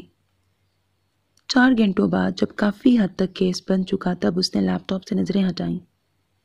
سامنے لگی گھڑی میں وقت دیکھا تو رات کے 2:30 بج چکے تھے۔ لیپ ٹاپ سائٹ پر رکھتی وہ اپنی جگہ سے اٹھ کر اوپن کچن کی جانب گئی۔ کافی کپ میں ڈال کر وہ پھینٹنے لگی، ساتھ ساتھ کیبنٹس میں جھانکنے لگی کہ کچھ کھانے کو بھی مل جائے۔ اسی دوران لائٹ چلی گئی۔ کچھ دنوں سے یو پی ایس کی بیٹری بھی خراب ہو چکی تھی۔ اب یکدم لائٹ جانے پر اسے یاد آیا کہ وہ روز آج لوں گی کے چکر میں بھول جاتی تھی۔ اس ملک میں تو بجلی کا بحران ختم نہیں ہونا، ہمیں اپنا بندوبست خود ہی کرنا پڑے گا۔ افسوس سے سوچتے وہ مڑی تاکہ جہاں وہ کام کر رہی تھی وہاں پڑے موبائل کی ٹارچ آن کر سکے۔ یہ بھی شکر تھا کہ چاند کی روشنی پوری آب و تاب سے بالکنی سے ہوتی اس کے لاؤنج میں آ رہی تھی۔ ہر چیز کا ہیولا سا نظر آ رہا تھا۔ اس کے لیے اتنا ہی بہت تھا۔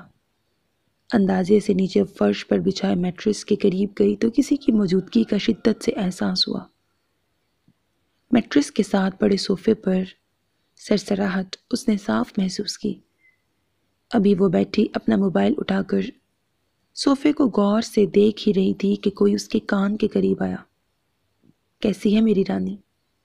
گمبھیر لہجے میں لمحہ بھر کو اسے دہشت زدہ کیا۔ وہ پٹی پٹی آنکھوں سے اس ہیولے کو دیکھ رہی تھی جو اب بھی اس کے چہرے کے قریب تھا۔ چند ہی لمحے لگے تھے اسے خود کو سنبھالنے میں۔ جلدی سے کھڑی ہوئی۔ کیوں آئے ہو یہاں؟ درست لہجے میں سوال کیا، ساتھ ہی ساتھ کپ پہ گرفت سخت کی۔ اپنی رانی سے ملنے بھی نہیں آ سکتا تو تف ہے پھر میری بہادری پر۔ لہجے میں بدماشوں والا ٹچ تھا۔ مل گئے؟ اب 9 2 11 ہو جاؤ۔ وہ بھی یمامہ تھی، کسی سے نہ ڈرنے والی۔ وہ جو کوئی بھی تھا یمامہ کے انداز پر کہا لگائے بغیر نہ رہ سکا۔ دوری کی باتیں جانے دو۔ دل پہ ہاتھ رکھے وہ بڑے انداز میں گنگنایا، اگر تو تم سرتاج یا وقار کے بندے ہو تو مجھے فضول میں دھمکانے کی خواہش سے آئے ہو تو ایک بات ذہن نشین کر لو، میں مر تو جاؤں گی مگر ان کے کیس سے پیچھے نہیں ہٹوں گی۔ وہ اسے وارن کرتے ہوئے بولی۔ اب وہ ہیولا صوفے سے اٹھ کر اس کے قریب کھڑا تھا۔ بھاری بھرکم داڑھی اور لمبے بال تھے مگر اندھیرے کے سبب اس کے چہرے کی ہیئت بازیاں نہیں ہو رہی تھی۔ مرے میری جان کے دشمن، محبت سے چور لہجے میں بولنے والے جملے پر وہ دنگ رہ گئی۔ بات سنو تم، یہ اپنا ٹھرکی انداز کسی اور پہ جا کے آزمانا، یہاں کوئی فرق نہیں پڑنے والا۔ وہ پھر چٹانوں کے سے سخت لہجے میں بولی، کسی اور کی ان باتوں سے تمہیں فرق واقعی نہیں پڑنا چاہیے، ورنہ اس شخص کی موت میرے ہاتھوں لکھی جائے گی۔ اپنی بات ختم کر کے اس کے چہرے پر بکھری لٹوں کو پھونک ماری۔ ارے جاؤ۔ وہ اس کی دیدہ دلیری پر حیرت سے نکلتے ہوئے اس کی بات کو ہوا میں اڑانے کے انداز میں بولی، جاؤں گا بھی اور تمہیں لے کر بھی جاؤں گا مگر آج نہیں، آج تو بس یار کے دیدار کو آیا تھا۔ اسے زچ کرنے والے شریر لہجے میں اپنی بات کہہ کر بالکنی کی جانب بڑھا، پھر غصے سے مٹھیاں بھینچے کھڑی یمامہ کی جانب مڑا۔ جو وارننگ صبح دی تھی اسے یاد رکھنا، سرتاج اور اس کے بیٹے کا فون اب نہیں اٹھانا۔ اس کی بات سن کر وہ جو اپنا غصہ ضبط کر رہی تھی تڑک ہی گئی۔ کروں گی، فون بھی اٹینڈ کروں گی، اور اب تو اسے دھمکانے اس کے گھر بھی جاؤں گی، کر لو جو کرنا ہے۔ اس کی توقع کے عین مطابق وہ جل کے بولی۔ اس کا کہکہا بے ساختہ تھا۔ میری چیتی، جب اس نڈر انداز میں بولتی ہو نا، ہائے بہت گھائل کر دیتی ہو۔ کسی سے زیر نہ ہونے والا شہنشاہ اپنی چیتی کی ہر ادا سے زیر ہو جاتا ہے۔ اس کے بے باک انداز اور اپنے نام کا دھماکہ کرنے پر یمامہ کا دماغ کھول کر رہ گیا۔ وہ کیسے نہ جانتے اس شخص کا جو ہر وکیل، ہر پولیس والے کی زبان پر ازبر تھا، نہ جانے کتنے کیسز میں انوالو تھا، اور ہر بار پولیس کی حراست سے اتنی آسانی سے غائب ہو جاتا کہ سب حیران رہ جاتے۔ مگر یہ سمجھ نہیں آتی تھی کہ جب غائب ہی ہونا ہوتا تھا تو پکڑائی کیوں دیتا تھا؟ یا پھر مقصد پولیس کو یہ باور کروانا ہوتا تھا کہ وہ شہنشاہ کے سامنے بے بس ہیں؟ ایک بار تو اس کے مرنے کی خبر بھی سنی تھی، مگر وہ بھی محض ایک ڈرامہ تھا شاید۔ تم شہنشاہ ہو، وہی گٹیا دہشت گرد جو نہ جانے کتنے کیسز میں انوالو ہے؟ اس نے حیران ہوتے پوچھا۔ جی جناب، دنیا کے لیے دہشت گرد، لیکن اپنی رانی کا ادنا سا خادم۔ اس کی بات پر وہ نہایت ادب سے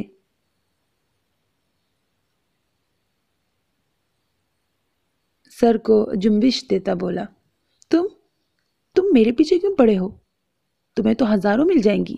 اب کی بار وہ پریشان ہو کے بولی۔ اف، ایک دہشت گرد کا بھی مجھ پہ دل آنا تھا۔ وہ دل میں کلس کے رہ گئی۔ ہاں مل تو جائیں گی، مگر ان میں کوئی اتنی دبنگ یمامہ نہیں ہوگی۔ مجھے تو بس یہی چاہیے۔ وہ ضدی لہجے میں بولا، میں کھلونا ہوں کہ چاہیے؟ اپنے دماغ سے یہ بھوت اتارو تو بہتر ہے، اور اب دفع ہو جاؤ یہاں سے، ورنہ یہ کپ میں تمہارے سر پہ توڑ دوں گی۔ جانتی تھی اسے پولیس بلانے کی دھمکی دینا بیکار ہے، وہ تو پولیس کو جیب میں لیے پھرتا ہے۔ ذہن نصیب، کبھی یہ موقع بھی تمہیں دیں گے، جلدی کاہے کی ہے؟ وہ اس کی دھمکی پر مسکراتا ہوا پلٹا اور بالکنی سے چھلاوے کی طرح نکل گیا۔ یمامہ اسے دیکھنے کے لیے آگے بڑھی، لیکن نہ جانے کتنی پھرتی سے نکلا کہ اسے نظر ہی نہ آیا۔ اسی لمحے لائٹ آ گئی۔ وہ پریشان ہوتی اندر آئی۔ وہ بتیرے مشکل کیسز بھگتا چکی تھی، مگر اس عشق و عاشقی کے کیس کا کیا کرتی؟ یہ کیس بے حد پیچیدہ تھا۔ وقار باہر جانے کے لیے جیسے ہی گاڑی کی جانب بڑھا، جہاں اس کا ڈرائیور اور گارڈز منتظر تھے کہ چوکیدار کو اپنی جانب آتے دیکھ کر گاڑی کی جانب اس کے بڑھتے قدم رک گئے۔ کیا موت آ گئی ہے تجھے؟ وہ ناگواری سے اپنے سے کئی گنا بڑے اور بوڑھے چوکیدار سے مخاطب ہوا۔ وہ صاحب جی، یہ خاکی لفافہ آیا ہے۔ وہ ہانپتے ہوئے ایک عدالتی نوٹس اس کی جانب بڑھا کے بولا۔ وقار نے جھپٹنے کے انداز سے وہ لفافہ لے کر چاک کیا۔ بوڑھا چوکیدار اس کے تیور بھانپتے ہوئے تیزی سے واپسی کی جانب مڑا۔ نوٹس پڑھتے ہی اس کے تاثرات خطرناک ہو چکے تھے۔ گاڑی بند کرو، میں ابھی نہیں جاؤں گا، غصے سے بمشکل اتنا ہی بولا۔ دھب دھب کرتا رہائشی حصے کی جانب بڑھا۔ سرتاج اپنی باقی فیملی کو پہلے ہی باہر بھجوا چکا تھا۔ اب اس ملک میں وہ اور وقار کے علاوہ وہاج اور اس کی فیملی موجود تھے، جو کہ گاؤں میں حویلی اور زمینوں کی نگرانی کرتے تھے۔ کیا ہوا ہے؟ تم تو باہر جا رہے تھے، موڈ کیوں خراب ہے؟ سرتاج لاؤنج میں بیٹھا اپنے محبوب مشروب کے ساتھ شغل میں مصروف تھا کہ وقار کو غصے سے لال چہرہ لیے اندر آتا دیکھ کر حیران ہوا۔ ہمارے کالے دھندے تو سرعام ہو چکے ہی تھے، اب چچا کے لیے بھی نوٹس آ گیا ہے۔ اس نے غصے سے وہی لفافہ اس کی جانب کیا۔ سرتاج نے پیشانی پہ بل ڈالتے اس کا گستاخانہ لہجہ ہضم کیا۔ لفافہ جیسے ہی کھولا، وہاج کے علاوہ عدالت سے نوٹس والا کاغذ برآمد ہوا۔ وہاج کے خلاف عدالت سے نوٹس والا کاغذ برآمد ہوا، جس میں دہشت گردوں کا ساتھ دینے اور انہیں 2 نمبر طریقوں سے ملک میں آنے کا راستہ دینے پر الزام نہ صرف عائد کیا گیا تھا، بلکہ اس کی چند دنوں بعد پیشی بھی تھی، اور پیش نہ ہونے کی صورت میں گرفتاری کے وارنٹ بھی جاری ہونے کی پیش کی وارننگ تھی۔ سرتاج سر پکڑ کے بیٹھ گیا۔ یہ لڑکی اب قتل ہوگی میرے ہاتھوں۔ وقار غصے میں بھرا بیٹھا تھا۔ سامنے رکھی وسکی کی بوتل سے گلاس بھر کر گٹا گٹ پی گیا۔ جینا حرام کر دیا ہے اس گالی نے۔ سرتاج نوٹس ایک جانب پھینک کر مغلسات بکنے لگا۔ فون کریں چچا کو، ہمیں مصیبتوں میں پھنسا کر نہ تو ہمارا ساتھ دیا، اب اپنے بھگتان تو بھگتیں۔ منہ آستین سے صاف کرتے باپ کو تیکھی نظروں سے دیکھتے ہوئے بولا۔ سرتاج نے اسی وقت وہاج کو فون کیا۔ بھائی صاحب، یہ سب اس کمینی کو کیسے پتہ چلا؟ وہاج بھی حیران پریشان بیٹھا تھا۔ وہ کوئی عام لڑکی نہیں، مجھے لگتا ہے بڑی بڑی طاقتیں اس کے ہمراہ ہیں، بیٹھے بٹھائے ہماری زندگی کو عذاب سے دوچار کر دیا اس نے۔ سرتاج تو پہلے ہی اپنے کیس کی وجہ سے غصے میں تھا۔ میں نے اس خبیث جج کو بھی رام کرنے کی بتیری کوشش کی تھی، مگر وہ گھٹیا انسان جواب ہی نہیں دیا اس نے میری آفر کا۔ اوپر سے فیملی بھی پتہ نہیں کہاں چلی گئی ہے اس کی۔ سوچا تھا کوئی قاتلانہ حملہ اس کے بیوی بچوں پہ کرواؤں گا تو عقل ٹھکانے آ جائے گی اس گندگی کے پوٹ کی، مگر جب سے وہ آفر کی اس کے بعد سے تو اس کی فیملی گھر سے راتوں رات غائب ہو گئی ہے۔ اکیلا ہی ہے اب۔ اف لگتا ہے ہر جانب سے گھیرا تنگ ہو رہا ہے۔ وہ اپنی رام کہانی سنانے لگا۔ تم بس کل ہی شہر پہنچو، اس سے پہلے کہ حالات خراب ہو جائیں۔ ہمیں تو اکیلا چھوڑ کر تم سب گاؤں بھاگ گئے تھے، اب اپنے کرتوتوں کو خود بھگتو، مجھ سے 1 ٹکے کی بھی امید مت لگانا۔ اس لمحے دونوں کو اپنی پڑ گئی تھی۔ کون بھائی، کہاں کا بھائی؟ اچھا کیا آپ نے، یہ رشتہ دار ہیں ہی اس قابل، جوتی کی نوک پہ رکھنا چاہیے انہیں۔ وقار ساری بات سن چکا تھا، اپنی رائے دینے لگا۔ اور تمہارا وہ دوست سمی کسی کام کا نہیں نکلا وہ؟ اس کے بعد انسنی کر کے سرتاج اس پہ چڑھ دوڑا۔ میرے ہی دوست کسی کام کے ہیں، آپ کے تو سب جان نچھاور کرنے والے اب کونوں خدروں میں چھپے ہوئے ہیں۔ اس نے بھی اینٹ کا جواب پتھر سے دینا ضروری سمجھا۔ اس کے ایکسیڈنٹ کا پورا پلان تیار ہے، آپ بس اپنی فکر کریں۔ وہ طنزیہ ہنسی ہنستا اٹھ کر اپنے کمرے کی جانب بڑھا۔ الو کا سرتاج منہ میں بڑبڑا کے رہ گیا۔ سرتاج کی فیصلہ کن پیشی سے 1 دن پہلے سمی کی ہدایات کے مطابق وقار اپنے گن مینز سمیت یماما کے آفس پہنچ چکا تھا۔ میڈم وقار اپنے بندوں سمیت آیا ہے۔ اس کے پی اے نے وقار کو دروازہ کھول کر اندر آتے دیکھ کر فوراً یماما کو فون گھمایا۔ اوئے تیری میڈم اندر بیٹھی ہے، بلال کے سامنے رکھی کرسی کو ٹھوکر مار کر اپنے مخصوص مغرورانہ لہجے میں بولا۔ اسے اندر آنے دو۔ یماما نے دوسری جانب وقار کی آواز سنتے ہی بلال کو حکم دیا اور فون کھٹاک سے بند کر دیا۔ بلال نے تھوک نگل کر سر اسبات میں ہلایا۔ اپنی مونچھیں مڑوڑ کر بلال کو گھوری سے نوازتا وہ یماما کے آفس کی جانب بڑھا۔ بغیر نوک کیے زوردار آواز سے دروازہ کھولتا وہ اندر کی جانب آیا۔ یماما اپنی کرسی کی پشت سے ٹیک لگائے پرسکون انداز میں بیٹھی، وقار کے مغرور انداز کو تیکھی نظروں سے دیکھ رہی تھی۔ اس کا پرسکون انداز وقار کو آگ بگولا کر گیا۔ ہاتھ بڑھا کر کرسی کھینچی۔ 1 منٹ۔ یماما نے ہاتھ اٹھا کے اس کے اقدام کو روکا۔ وہ بھویں اچکا کر اسے ایسے دیکھنے لگا جیسے کہہ رہا ہو مجھے روکنے کی ہمت کیسی کی؟ میرے آفس کا فرنیچر میں نے حلال کی کمائی سے خریدا ہے، تم جیسے حرام کھانے والے اس پہ بیٹھ کے اسے ناپاک کر دیں گے، لہٰذا جلدی جو بکواس کرنی ہے وہ کرو اور یہاں سے اپنی شکل گم کرو۔ تیکھے چتون سے اسے دیکھتی اسے اس کی اوقات یاد دلا گئی۔ یماما کی باتوں پر وہ کیسے طیش میں نہ آتا۔ اس نے غصے سے رتنے بھلائے، ہلکا سا رخ موڑ کر چنگاریاں برساتی نظروں سے اپنے گن مینز کو دیکھا۔ انہوں نے فوراً یماما کی جانب اپنی گنز تانی۔ اب اس نے رخ موڑ کر بھویں اچکا کر جتاتی نظروں سے یماما کو دیکھا۔ وہ ہلکا سا کہکہا لگا گئی۔ تانو، شاباش، نہ صرف یہ گنز تانو بلکہ 1 آدھ گولی بھی چلا لو، مجھے اپنے مرنے کی کوئی فکر نہیں۔ ہاں مگر میرے آفس میں لگے کیمرے یہ سب منظر قید کر کے اس وقت میرے یوٹیوب چینل پر لائیو کوریج شروع کرنے کو بتاب ہے۔ یماما نے اپنے لیپ ٹاپ کا رخ اس کی جانب کیا جہاں ان کی ایک ایک حرکت CCTV فوٹیج میں ریکارڈ ہو رہی تھی۔ دیکھو لڑکی، وقار نے غصہ ضبط کرتے اپنے گن مینز کو گنز نیچے رکھنے کا اشارہ کیا۔ کیوں اپنی جان کی دشمن بن رہی ہو؟ کتنی عمر ہے تمہاری؟ 25 26 سال؟ اس نے اب کی بار تمہید باندھی۔ کیوں اپنی جان کی دشمن بن رہی ہو؟ دیکھو جتنے پیسے کہو گی دے دیں گے، تم بس اس کیس کو ختم کرو۔ اب وہ منتوں پر اتر آیا۔ یماما اپنی سیٹ سے کھڑی ہوئی۔ میری عمر چاہے 26 کی ہو چاہے 60 سال ہو جائے، مگر تم جیسے درندوں اور ملک دشمن عناصر کو کسی قیمت پہ نہیں چھوڑوں گی۔ میری قیمت تم جیسے ناسوروں کو جیل کی سلاخوں کے پیچھے لے جا کر کڑی سے کڑی سزا دلوانا ہے، اور اس سے کم پہ تو میں مر کے بھی بات طے نہ کروں۔ ایک ایک لفظ چبا کر بولتی وہ وقار کو زج کر رہی تھی۔ میں تمہاری چمڑی ادھڑوا دوں گا۔ یہ جان کر بھی کہ وہ سی سی ٹی وی کیمروں کی عزت میں ہے، یہ ماما کی باتوں پر خود کو کنٹرول نہ کر سکا۔ ہاں، ابھی تو چکی پیسنے کی یا تختہ دار پر لٹکنے کی تیاری کرو۔ مجھ تک آنے کے خواب ہی رہنے دو۔ کندھے اچکا کر گویا اسے چیلنج کرتے آئینہ دکھا گئی۔ وقار چند لمحے شعلہ برساتی نظروں سے اسے دیکھتا رہا، جیسے اسے نظروں سے ہی جھلسا دے گا، مگر بے بسی کے مارے کچھ کر نہ سکا۔ غصے سے تن فن کرتا نکل گیا۔ یماما نے ساری ریکارڈنگ بند کی اور فوراً سے پیشتر اسے اپنے یوٹیوب چینل پر اس ہیڈ لائن کے ساتھ چلا دی: ملک کے لٹیروں کا ایک اور کارنامہ۔ یس کے بٹن کے ساتھ ہی وہ ویڈیو وائرل ہونے کو تیار تھی۔ وائرل ہوتے ہی سب سے پہلا ویور شہنشاہ کے نام سے تھا۔ یماما نے اچنبھے سے نام پڑھا، ساتھ ہی اس کے موبائل کی اسکرین جگمگائی۔ ہاتھ بڑھا کر سائڈ پہ رکھا موبائل اٹھایا۔ شاباش میری چیتی۔ کسی اجنبی نمبر سے آنے والے ان جانے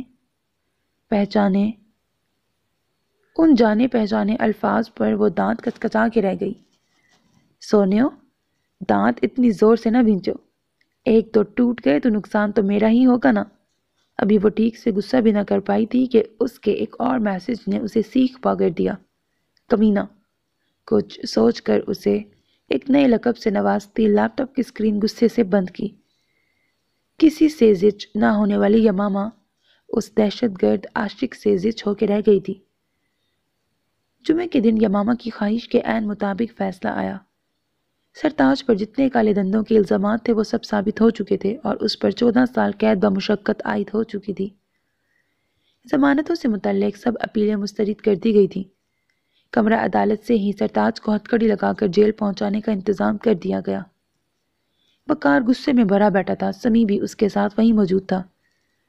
وہ اس کے کندھے پر ہاتھ رکھے شربار نگاہوں سے یماما کو دیکھ رہا تھا، جو اس وقت کیس جیتنے کی خوشی میں سب سے مبارک باتیں وصول کر رہی تھی۔ تم فکر کیوں کرتے ہو؟ کل ہی اس فسادن کا کام تمام کرواتے ہیں۔ وہ وقار کے کان میں گھسا اسے تسلیاں دے رہا تھا، کیونکہ اب اگلی باری وقار اور وہاج کے جیل جانے کی تھی۔ کل ہر صورت مجھے اس کی موت کی خوشخبری ملنی چاہیے، ورنہ جیل تو جانا ہی ہے تو اسی کے قتل سے ہاتھ رنگ کر کیوں نہ جیل جاؤں۔ یماما کے فاتحانہ چہرے کو بھسم کرنے والی نظروں سے دیکھتا ہوا بولا: پاگل ہو گئے ہو، عقل سے کام لو۔ وہ اسے گھرکنے لگا۔ عقل ختم کر دی ہے اس ڈائن نے۔ اب ان دونوں کا رخ باہر کی جانب تھا، جہاں میڈیا دونوں کو گہرے سوالوں کی بوچھاڑ کر رہا تھا، اور وہ ابھی بھی ڈٹائی سے اپنے سچا اور معصوم ہونے کی جھوٹی گواہیاں دے رہا تھا۔ یہ سب سازش ہے ہماری فیملی کے خلاف، یہ سب جج بکے ہوئے ہیں۔ وہ وہی زبان بول رہا تھا جو برسوں سے وہ باپ کو بولتے دیکھتا آیا تھا، جھوٹ اور بس جھوٹ کی زبان، اپنے گناہوں پر پردہ پوشی کی زبان۔ کچھ دیر پہلے ہی وہ فاران اور باقی سب دوستوں کو اپنے کیس کی ایک کڑی حل ہونے کی صورت میں ٹریٹ دے کر آئی تھی۔ فلیٹ کالے سٹائلش سے جوتے اتار کر گلے میں مفلر کی صورت لپٹا دوپٹہ صوفے کی ایک جانب رکھ کر اسی پر ڈھیر ہو گئی۔ زندگی میں پہلی بار وہ خوشی سے کسی ٹریٹ کے لیے تیار ہوئی تھی۔ کالے ہی نیٹ کے دیدہ زیب کپڑے پہنے، کانوں میں اینٹیک ایئرنگز تھے، بالوں کو پونی سے ہٹ کر آج اچھا سا ہیئر سٹائل دیا گیا تھا۔ آگے سے مانگ نکال کر ایک ایک لٹ کو ٹویسٹ کی شکل دے کر کانوں کے پیچھے لے جا کر پن سے باندھا ہوا تھا، اور باقی کے بالوں کو لوز کرلز ڈال کر کھلا ہی چھوڑا تھا۔ آنکھوں پر پہلی بار لائنر کا استعمال کیا تھا، تھوڑا سا اناڑی انداز میں لگا تھا مگر اس کا گزارا ہو گیا تھا۔ پنک کلر کی لپسٹک اب بھی اس کے ہونٹوں پر موجود تھی، ہلکی ہو چکی تھی مگر پھر بھی موجود تھی۔ صوفے پر نڈال سے بیٹھی وہ ابھی تک سرشار تھی۔ ایک گہری پرسکون سانس فضا کی سپرد کرتی وہ آنکھوں کے کناروں پر اٹکنے والے بھولے بسرے آنسو کو بے دردی سے اپنی آنکھ سے مٹاتی جوتے اٹھا کر اندر رکھنے کے لیے بڑھی۔ کیا کیا اور کون کون آج یاد نہ آیا تھا۔ وہ بے درد لمحے کسی فلم کی طرح اس کی نگاہوں کے سامنے آج سارا دن رہے تھے، جنہوں نے اس سے سب کچھ چھین کر اسے تپتی دھوپ میں لا کھڑا کیا تھا، جہاں سے آگے بڑھنے کے لیے اس کے پاس سوائے اللہ کی ذات اور چند مددگاروں کے اپنا کوئی نہ تھا۔ اتنے سال اس نے کیا کیا نہ جھیلا یہ کوئی نہیں جانتا تھا۔ تنہائی کا عذاب بڑا تکلیف دہ ہوتا ہے اور اسے یہ عذاب ساری زندگی جھیلنا تھا، مگر اپنے دشمنوں کو ان کے انجام تک پہنچانے کے عزم نے اسے یہ تکلیف محسوس کرنے کا وقت کم دیا تھا۔ اسی لیے اتنے عرصے بعد وہ سب یاد آئے تھے جو اسے پلک جھپکتے میں تنہا کر گئے تھے۔ کمرے میں پہنچ کر وہ جو کچھ دیر پہلے بے حد خوش تھی یکدم افسردہ سی ہو گئی۔ جوتوں کو الماری میں رکھ کر ابھی وہ سیدھی ہوئی ہی تھی کہ ڈور بیل بجی۔ وہ حیران ہوئی کہ اس لمحے کون ہو سکتا ہے۔ کمرے سے نکل کر صوفے پر پڑا دوپٹہ کندھے پہ ڈالا۔ کون؟ دروازہ کھولنے سے پہلے اندر سے پوچھا۔ اس کے فلیٹ کا آئی ہول چند دن پہلے ہی خراب ہوا تھا۔ اس نے سوچا ہوا تھا کہ آج کی پیشی سے فارغ ہو کر ویکینڈ پر لگوا لے گی، لہٰذا اس وقت وہ دروازے کے اس پار نہیں دیکھ سکتی تھی۔ یا ماما ہیں کیا؟ مجھے ایک کیس کے سلسلے میں ان سے ملنا ہے۔ کم و بیش اسی سے ملتی جلتی آواز میں ایک لڑکی بولی۔ یا ماما نے حیرت سے وقت دیکھا، 11:30 بجے۔ کون کیس ڈسکس کرنے آ گیا؟ سوچوں سے نکلتے اس نے دروازہ کھولا، مگر اپنے سامنے بالکل اپنی شکل والی لڑکی کو دیکھ کر وہ جتنی بھی حیرت زدہ ہوتی کم تھا۔ ہیلو یا ماما۔ اس کی ہم شکل لڑکی مسکراتے ہوئے یا ماما کے حیرت زدہ چہرے کو دیکھتے یکدم تیزی سے اندر بڑھتی، اسے بھی اپنے ساتھ کھینچ کر لاتی، دروازہ بند کرتے اس کے منہ پر ایک کپڑا رکھ گئی۔ یہ سب اتنی اچانک ہوا کہ یماما کو سنبھلنے کا موقع بھی نہ ملا، اور چند لمحوں بعد وہ اپنی ہم شکل لڑکی کے بازوؤں میں ڈھیر ہو چکی تھی۔ تم کیوں فکر کرتے ہو؟ میں نے کہا تو ہے کہ کل کی ساری تیاری مکمل ہے۔ سمیع آج رات وقار کے ساتھ ہی تھا۔ دونوں اسی کے کمرے میں بیڈ پر آمنے سامنے بیٹھے تھے۔ وسکی پر وسکی چڑھا کر بھی وقار کی طبیعت میں سکون نہیں آیا تھا۔ میرے اندر آگ لگی ہوئی ہے اس لمحے۔ شراب کے خمار اور کچھ غصے سے لال انگارہ ہوتی آنکھیں اس نے سمیع کے چہرے پر ٹکائیں۔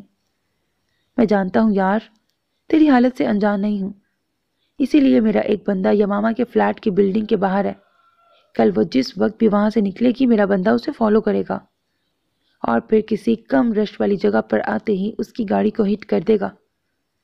اس کی گاڑی کے پہیوں کی ہوا اور وہ آج رات میں ہی نکال دے گا تاکہ وہ جہاں بھی ڈولے میرا بندہ غیر محسوس انداز میں اسے مزید ہٹ کرے اور دیکھنے والے یہی سمجھیں کہ یہ گاڑی بے قابو ہو کر کسی کھمبے یا پھر کسی درخت سے ٹکرا گئی ہے۔ وہیں سے یماما کو میرا بندہ گاڑی سے نکال کر ہسپتال لے جانے کے لیے نکالے گا اور راستے میں ہی اسے ہم شراب کے ہمراہ زہریلی دوا کھلا دیں گے تاکہ وہ مر جائے۔ پوسٹ مارٹم میں یہی پتہ چلے گا کہ اس نے کوئی گندی شراب پی تھی اور اسی وجہ سے اس کی گاڑی نشے کی حالت میں بے ڈول ہوئی اور وہ ہاسپٹل لے جانے تک مر گئی۔ میں نے اپنے ایک اور بندے کو ہاسپٹل میں الرٹ کر دیا ہے۔ وہ ڈاکٹر میرا بڑا اچھا دوست ہے اور جو میں نے اسے ہدایات دی ہیں وہ اس کے مطابق ہماری مرضی کی رپورٹ بنا دے گا۔ سمیع نے تفصیل سے اسے سب سمجھایا۔ وقار کو کسی قدر تسلی ہوئی۔ ٹھیک ہے، ویسے تو میں نے بھی اپنا ایک بندہ اس کے فلیٹ کے باہر کھڑا کروا دیا تھا۔ وقار کی بات پر سمیع خاموش ہی رہا۔ بس کل وہ اپنا گندا وجود لے کے اس دنیا سے دفع دور ہو جائے۔ سمیع کے لہجے میں یماما کے لیے شدید کڑواہٹ تھی۔ ہو جائے گی، تم بس اب ریسٹ کرو۔ سمیع نے اس کا کندھا تھپتھپا کر اسے تسلی دی۔ نیند اب کہاں یار؟ سمیع نے ٹھنڈی آہ بھری۔ تمہارے چچا نیچے ہی ہیں؟ سمیع کے پوچھنے پر وقار استہزائیہ ہنسا۔ ہاں یار، مرے ہوئے ہیں ادھر ہی، اپنی مصیبتیں کم ہیں کہ وہ بھی ادھر ہی دھرنا ڈال کے بیٹھ گئے ہیں۔ میں نے تو کہہ دیا ہے کہ اپنے اپارٹمنٹ میں جائیں، کل صبح چلے جائیں گے۔ وقار کی بات پر وہ محض سر ہلا کر رہ گیا۔ چل یار تو بھی لیٹ جا کر، ساتھ والا روم میں نے تیرے لیے سیٹ کروا دیا تھا، کسی چیز کی ضرورت ہو تو بلا جھجک بتا دینا۔ تم تو اس وقت اپنوں سے بڑھ کر ثابت ہوئے ہو۔ وقار نے ممنون لہجے میں کہا۔ ارے نہیں یار، یاروں کے بھی کام نہ آئیں تو ایسی دوستی کس کام کی؟ چل ڈیئر، صبح خوشخبری کے ساتھ ملاقات ہوگی۔ سمیع اس کے بیڈ سے اٹھتا ہوا دروازے کی جانب بڑھا۔ جس لمحے اس کی آنکھ کھلی، سر شدید بھاری ہو رہا تھا۔ بمشکل اس نے آنکھیں کھولی، سر کو تھامے وہ آہستہ سے اٹھ کر بیٹھی۔ لیکن جو ہی نگاہ ارد گرد کے ماحول سے مانوس ہوئی اس کی اد کھلی آنکھیں پٹ سے کھل گئیں۔ وہ اپنے کمرے میں نہیں تھی، یہ تو کوئی اور ہی کمرہ تھا، چھوٹا مگر ڈبل بیڈ تھا۔ سامنے دیوار گیر الماری تھی، چھت چھوٹی تھی اور دیواریں لکڑی کی بنی ہوئی تھیں۔ بیڈ کے قریب چیتے کی شکل کی رگ بچھی تھی۔ نائٹ بلب کی روشنی بھی خاصی تیز تھی۔ دائیں جانب جیسے ہی اس نے نظر گھمائی، کوئی بہت توجہ سے اس کی جانب دیکھ رہا تھا۔ کندھوں سے بھی نیچے آتے گھنے بال، ویسے ہی گھنی سیاہ مونچھیں اور داڑھی، روشن چمکتی آنکھیں، تنی ہوئی بھویں، مسکراتے لب۔ رات کی تاریکی کے ہم رنگ اس نے کالی شلوار قمیض اور کندھوں پر کالی ہی شال لے رکھی تھی۔ ہاتھوں میں اور گلے میں ڈھیروں چینیں موجود تھیں، ہاتھوں میں بھی بے حساب انگوٹھیاں اور پاؤں میں پشاوری چپل۔ ایک ٹانگ دوسری ٹانگ پہ بڑے کروفر میں ٹکائے، ایک بازو کرسی کے پیچھے رکھے، سیدھے ہاتھ کی کونی کرسی کی ہتھی پہ ٹکائے، ہاتھ کی مٹھی بنا کے ہونٹوں کے آگے رکھے، وہ یمامہ کے فک چہرے کو بڑی توجہ اور کسی قدر پیار سے دیکھ رہا تھا۔ تم؟ یمامہ شاید زندگی میں پہلی بار کسی کے سامنے ہکلائی تھی۔ تمہارا خادم۔ بڑی ادا سے مٹھی ہونٹوں کے آگے سے ہٹا کر آنکھوں کو لمحہ بھر کے لیے بند کر کے اپنے گمبھیر لہجے میں بولا۔ یمامہ نے غصے سے ایک نظر اس پہ ڈال کر ہاتھوں پر سر گرا لیا۔ کیا ہوا عزیزم؟ یمامہ بے ہوشی سے پہلے کا واقعہ یاد کرنے لگی۔ اسے یاد آیا کہ اسی کی ایک ہمشکل لڑکی رات میں کسی کیس کے سلسلے میں اس کے فلیٹ میں آئی تھی، اور بس پھر وہ دروازہ کھلتے ہی تیزی سے اندر آئی اور اس کے منہ پر کوئی تیز دوائی والا کپڑا رکھا۔ کوچ کرنے کا پروگرام تو نہیں؟ اس کی گمبھیر آواز سے واپس حال میں کھینچ لائی۔ کس قدر گھٹیا انسان ہو تم؟ سر اٹھا کر دائیں جانب اسے دیکھتے ہوئے اپنے مخصوص نڈر مگر تعصب بھرے لہجے میں بولی۔ نوازش، کچھ اور تعریف کرو نا۔ وہ بھی کہاں باز آنے والوں میں سے تھا۔ مسکراہٹ دبائے اس کا غصے سے تپتا ہوا چہرہ نظر بھر کے دیکھا۔ میں نے تمہارا تو کوئی کیس نہیں لڑا نا، مجھے کوئی تم سے سروکار، پھر میرے ساتھ یہ سب کرنے کی وجہ؟ اب کی بار وہ بیڈ سے اٹھ کھڑی ہوتی، دونوں بازو کمر پر دائیں بائیں ٹکائے اس سے باز پرس شروع کر چکی تھی۔ ہائے سونیوں، یہی تو غلطی آپ سے سرزد ہوئی، تم نے کبھی مجھ پہ نظر کرم ہی نہیں کی، بس یہی بات دل کو ٹھا کر کے لگی۔ اس کے مقابل کھڑے ہوتے بڑے انداز سے دل پہ ہاتھ رکھ کر بولتا اسے زج کر رہا تھا۔ اچھا، بڑا غم ہے؟ مجھے چھوڑو، پھر دیکھو تختہ دار پر نہ لٹکا دیا تو میرا نام بھی یمامہ نہیں۔ بازو سینے پہ باندھتے، سر جھٹکتے اسے چیلنج کیا۔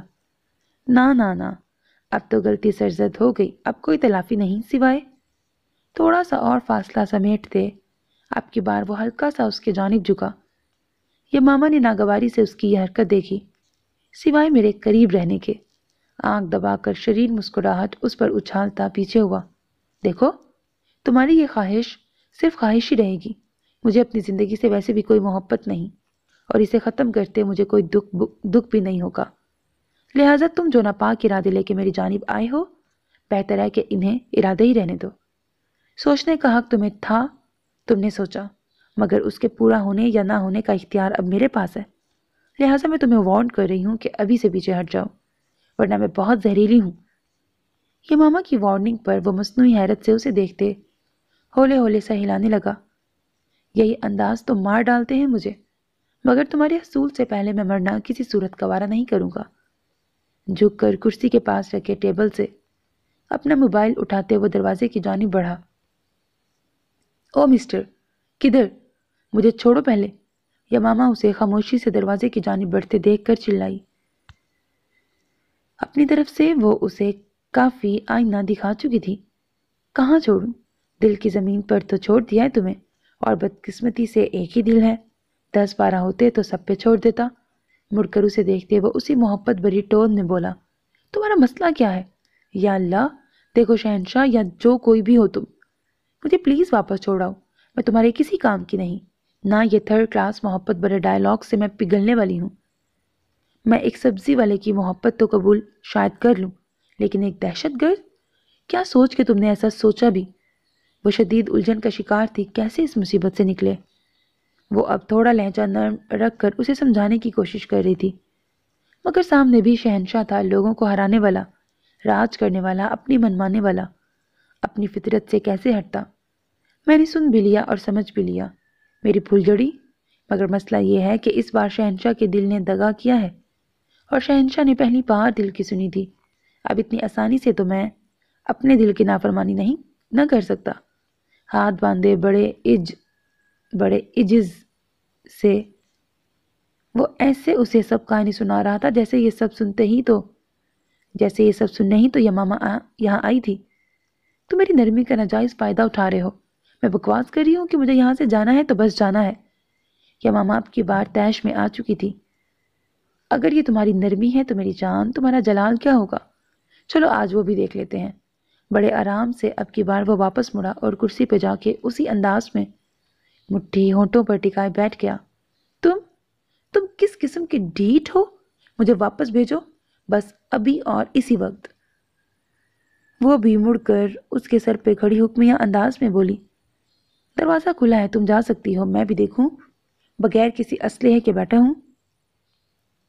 تمہارے پیچھے بھی نہیں آؤں گا۔ جانا چاہتی ہو شوق سے جاؤ، سب دروازے کھلے ہیں۔ اس کے اتنی آسانی سے مان جانے پر یمامہ نے مشکوک نظروں سے اسے دیکھا۔ اب جاؤ بھی، کھڑی میرا منہ کیا دیکھ رہی ہو؟ یا پھر یہ چاند چہرہ دل کو بھا گیا ہے؟ ایک آنکھ دبائے وہ پھر شوق لہجے میں بولا۔ یمامہ اس کے چہرے پر لعنت بھیجتی دروازے کی جانب مڑی۔ اسے یہ موقع گنوانا نہیں تھا۔ ساتھ ہی ساتھ پیچھے مڑ کر دیکھتی کہ کہیں وہ پیچھے آ تو نہیں رہا۔ کمرے سے نکل کر چھوٹی سی راہداری کے بعد سیڑھیاں نیچے کی جانب جا رہی تھیں۔ یہ ایک چھوٹا سا لکڑی کا کاٹیج تھا۔ مدھم روشنی ہر سو پھیلی ہوئی تھی۔ نیچے اترنے تک اسے احساس ہو گیا تھا کہ اس کے اور شہنشاہ کے علاوہ اس وقت یہاں کوئی نہیں تھا۔ سیڑھیوں سے اتر کر ایک چھوٹا سا سٹنگ روم تھا۔ ارد گرد بھی چند کمرے تھے، لیکن یمامہ کو اس وقت اس کاٹیج کا جائزہ لینے کا قطعی کوئی شوق نہیں تھا۔ تیزی سے وہ داخلی دروازے کی جانب بڑھی، آہستہ سے اس کا لاک گھما کر تصدیق کی کہ آیا لاک ہے یا کھلا ہے۔ مگر وہ حیرت زدہ رہ گئی جب وہ دروازہ بھی اسے کھلا ہوا ملا۔ جیسے ہی دروازہ کھولا، اندھیری رات میں جو کچھ اسے باہر دکھائی دیا وہ کوئی عام جگہ نہیں بلکہ کوئی پہاڑی علاقہ تھا۔ اندھیرے میں آنکھیں پھاڑنے پر اسے اندازہ ہوا کہ اس کاٹیج کے باہر ایک پتلی سی پگڈنڈی کے ایک جانب گھنا جنگل اور اونچی اونچی چوٹیاں تھیں، جبکہ دوسری جانب گہری کھائی تھی۔ وہ کہاں اور کدھر تھی؟ اپنے شہر میں تو ہرگز نہیں تھی، اور یہاں سے باہر جانے کا کیا راستہ تھا؟ وہ بالکل انجان تھی۔ 2 قدم جو باہر نکال چکی تھی، آہستہ سے دوبارہ دہلیز کے اندر کیے، بے بسی سے دروازہ بند کر کے اس سے ماتھا ٹکا دیا۔ نہ جانے یہ خبیث انسان اسے کہاں لے آیا تھا۔ اس پہر وہ باہر جا ہی نہیں سکتی تھی، باہر جانے کا کوئی فائدہ ہی نہیں تھا۔ ارے ابھی تک یہیں کھڑی ہو گئی نہیں؟ اپنے پیچھے شہنشاہ کی آواز سنتے ہی اس کا دل کیا اس بدتمیز شخص کا سر پھاڑ دے۔ وہ جانتا تھا کہ اس وقت وہ یہاں سے نہیں نکل سکتی۔ وہ جانتا تھا کہ وہ اسے کہاں اٹھا لایا ہے، تبھی اتنے سکون سے اسے جانے کی اجازت دے دی تھی۔ کہیں دہشت سے بے ہوش ہونے کا ارادہ تو نہیں؟ اس کے پھر سے بلانے پر وہ سیدھی ہوتی اس کی جانب مڑی۔ تم ڈھیٹ ہونے کے ساتھ ساتھ ایک کمینے انسان بھی ہو۔ غصے سے اسے ایسے دیکھا جیسے نظروں سے ہی کھا جائے گی، اور کوئی تعریف رہتی ہے تو آج وہ بھی کر دو۔ ویسے تو میں اب اپنی زندگی کی ہر صبح اور ہر رات انہی تعریفی کلمات سے سننے کا سوچے بیٹھا ہوں، اور مجھے پورا یقین ہے کہ تم میری امیدوں پر پورا اترو گی۔ اس کی بے بسی پر زیر لب مسکراتے ہوئے وہ چمڑے کے بنے خوبصورت اور دیدہ زیب صوفے پر بیٹھ چکا تھا۔ اپنے اسی مغرورانہ انداز میں حسرت ہی رہے گی۔ وہ بھی ایک ایک لفظ چبا چبا کے بولی، تو کیا پھر میری محبت میں قید ہو کر پیار بھری باتیں کرو گی؟ وہ صاف اس کا مذاق اڑا رہا تھا۔ مر کے بھی نہیں، تمہاری منصوبہ بندی پر چوٹ کی تھی، دن اور رات والی۔ انشاءاللہ اس تاریک رات کے بعد اگلا کوئی دن ایسا نہیں آئے گا جب تمہاری یہ فضول شکل دیکھوں۔ جوابی کارروائی کر کے وہ سیڑھیاں چڑھ گئی۔ اتنا تو اندازہ ہو گیا تھا کہ اس کی نیت غلط نہیں، ورنہ ابھی تک اس کی کڑوی کسیلی باتوں پر کم ظرف مردوں کی طرح اپنی مردانگی دکھانے کی کوشش کر چکا ہوتا۔ کہیں آج رات مرنے کے ارادے تو نہیں؟ اسے سیڑھیاں چڑھتا دیکھ کر وہ پھر سے بولا، مرے میرے دشمن۔ شہنشاہ کی ہی بات اسے لوٹائی۔ اس کا کہا بے ساختہ تھا، ارے ہم تو آپ کے اسیروں میں سے ہیں۔ وہ بھی اونچی آواز میں بولتے، اسے چڑھانے سے باز نہیں آیا۔ جواب میں دروازہ جس زوردار انداز سے یمامہ نے بند کیا وہ جواب ہی شہنشاہ کے لیے کافی تھا۔ وہ خود اٹھ کر دوسرے کمرے کی جانب بڑھ گیا۔ اس کی چیٹی کو اتنا ہی نڈر اور بے خوف ہونا چاہیے تھا جتنی کہ وہ تھی۔ مجال ہے ایک آنسو بھی بہایا ہو یا ترلے منتے کی ہو، وہ کسی بھی خطرناک سچویشن میں جذبات کو عقل پر حاوی نہیں ہونے دیتی تھی، اور یہی اس کی اب تک کی کامیابی تھی۔ اسے اس بات سے فرق ہی نہیں پڑتا تھا کہ کس دہشت گرد کے ہاتھ وہ لگی ہے، بس اب ان حالات سے نبرد آسما ہونے کے لیے کیا طریقہ اختیار کرنا تھا، یہ آج رات اسے سوچنا تھا۔ نائل آیا نہیں ابھی تک؟ مہک تہجد کے لیے اٹھی۔ ان کی عادت تھی جب بھی تہجد کے لیے اٹھتی نوافل پڑھ کر نائل کے کمرے کی جانب جاتی، آیات پڑھ کر اس پر پھونک مارتی اور پھر واپس اپنے کمرے میں آتی۔ آج جس وقت وہ نوافل پڑھ کر اس کے کمرے میں گئیں، کمرہ خالی تھا۔ بے شکن چادر سے اندازہ ہو گیا تھا کہ وہ آج رات پھر سے نہیں آیا۔ اپنے نہ آنے کا وہ مہک کو کبھی نہیں بتاتا تھا، ہاں باپ کو ضرور خبر کر دیتا تھا۔ وہ نیچے اپنے کمرے میں آئیں جہاں شمس بھی جاگ چکے تھے۔ وہ قرآن پاک کی تلاوت میں مصروف تھے۔ انہوں نے کچھ بھی کہنے سے اعتراض کیا۔ ایک تو آپ باپ بیٹا کے یہ راز و نیاز مجھے سمجھ نہیں آتے۔ آپ کی بھی انوکھی فوج کی نوکری ہے کہ جس کی مسٹری میں کبھی حل نہیں کر سکی۔ بیٹے کو بھی اپنے نقش قدم پر چلا رہے ہیں۔ اس کی تو فوج کی نوکری بھی نہیں، پتہ نہیں کس قسم کی نوکری کرتا ہے، میری تو سمجھ سے باہر ہے۔ میں آپ کو بتا رہی ہوں، اگر وہ غلط کاموں میں پڑا نا تو میں آپ کو کبھی معاف نہیں کروں گی۔ کس مشکل سے اللہ نے نوازا ہے اسے، وہ مسلسل بولتی جا رہی تھی، اور ہر بار ایسا ہی ہوتا تھا۔ جب وہ گھر سے باہر جاتا وہ اسی طرح غصے کا اظہار کرتی۔ کچھ نہیں ہوگا بیگم، آپ خامخواہ پریشان ہوتی ہیں۔ وہ قرآن پاک بند کر کے اسے سینے سے لگاتے کھڑے ہوئے، الماری میں اوپر کر کے رکھا اور ان کی جانب پلٹے۔ مجھے یہ بتائیں، وہ اتنے مہینوں جب غائب ہوتا ہے تو کون سی ٹریننگ کرتا ہے؟ شمس دیکھیں، آپ کی بار میں نے یہ سب برداشت کر لیا، مگر بیٹے کے لیے یہ سب نہیں کروں گی۔ ہاں تو میں کون سا بگڑ گیا؟ وہ مسکراتے ہوئے ان کے کندھوں پہ ہاتھ رکھ کے بولے۔ ہاں تو میں تب موجود تھی نا، آپ کے لگامے کسنے کو۔ اس لڑکے کا میں کیا کروں، کہیں اور مانتا ہی نہیں، بس ایک ہی ضد ہے کہ وہ نہیں تو کوئی نہیں۔ اب ہم کہاں سے اسے لے کے آئیں؟ ماں تھی نا، کیسے بے بس نہ ہوتی۔ اللہ سے اچھی امید رکھیں، اللہ نے اس کے لیے بہترین رکھا ہوگا۔ انہیں بیڈ پہ بٹھاتے ہوئے وہ ان کے ساتھ بیٹھے۔ میری تو ہر لمحہ یہی دعا ہے کہ اللہ اگر وہی اس کی قسمت میں ہے تو کسی طرح اسے زندہ کر دے، یا ان کی آواز پر آنے پر شمس نے انہیں ساتھ لگا لیا۔ کیا ہو گیا ہے آپ کو؟ اتنے بہادر بیٹے کی ماں ہے، اس طرح مت کریں۔ ان کی پشت سہلاتے انہیں تسلی دینے لگے۔ کب تک آئے گا؟ مہک کے سوال پر وہ مسکرائے بنا نہ رہ سکے۔ کل دوپہر تک آئے گا۔ پھر خوب اس کے کان کھینچنا، میں تو نوکری پر ہوں گا، آپ دل کے ارمان نکالنا۔ ان کے تنگ کرنے والے انداز پر وہ نم آنکھوں سمیت مسکرا اٹھی۔ مہک کی تو جان تھی نائل میں، وہ دور ہو جاتا تو ان کی جان پہ بن جاتی۔ اسی کو سوچتے وہ پھر سے مصلح بچھا کر اس کی حفاظت اور خیریت کی دعائیں کرنے لگی۔ صبح ناشتے کی میز پر وہ دونوں آمنے سامنے بیٹھے تھے۔ لگتا ہے رات بھر سوئے نہیں، سمی نے وقار کی سرخ آنکھوں میں دیکھ کر کہا۔ میں تب تک نہ سکون سے سو سکتا ہوں اور نہ ہی چین سے کچھ بھی کر سکتا ہوں جب تک وہ منحوس لڑکی مر کھپ نہیں جاتی۔ وقار سامنے موجود چائے کے کپ کو گھورتے ہوئے بولا۔ میں نے ابھی اپنے بندے کو فون کیا تھا، فی الحال تو اس کے فلیٹ میں کوئی ہلچل نہیں ہے، جیسے ہی وہ نکلتی ہے میرا بندہ اسے فالو کرے گا۔ سمی نے اب تک کی صورتحال بتائی۔ ٹھیک ہے، وقار سپاٹ لہجے میں بولا۔ اسی لمحے سمی کے موبائل کی رنگ بجی۔ ہیلو، ہاں کیا حالات ہیں؟ سمی کی بات پر وقار اس کی جانب متوجہ ہوا۔ اچھا نکل پڑی ہے، ویری گڈ، بس پلان کے مطابق کام ہونا چاہیے۔ سمی کے پرجوش لہجے پر وقار کچھ دیر پہلے کی بیزار کیفیت سے باہر آ چکا تھا۔ اس نے گھڑی کی جانب دیکھا جہاں صبح کے 10 بج چکے تھے۔ کیا بنا؟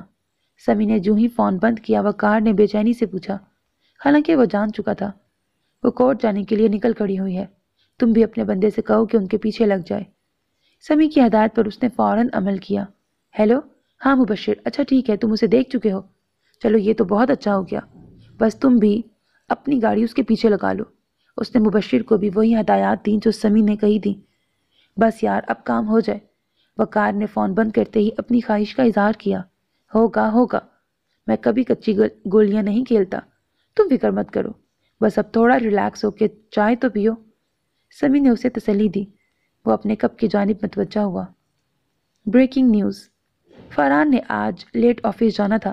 رات میں یہ ماما نے جو پارٹی دی تھی وہاں سے واپس آتے ہی وہ کافی لیٹ ہو گیا تھا، لہٰذا صبح اس نے آفس لیٹ جانے کا سوچا۔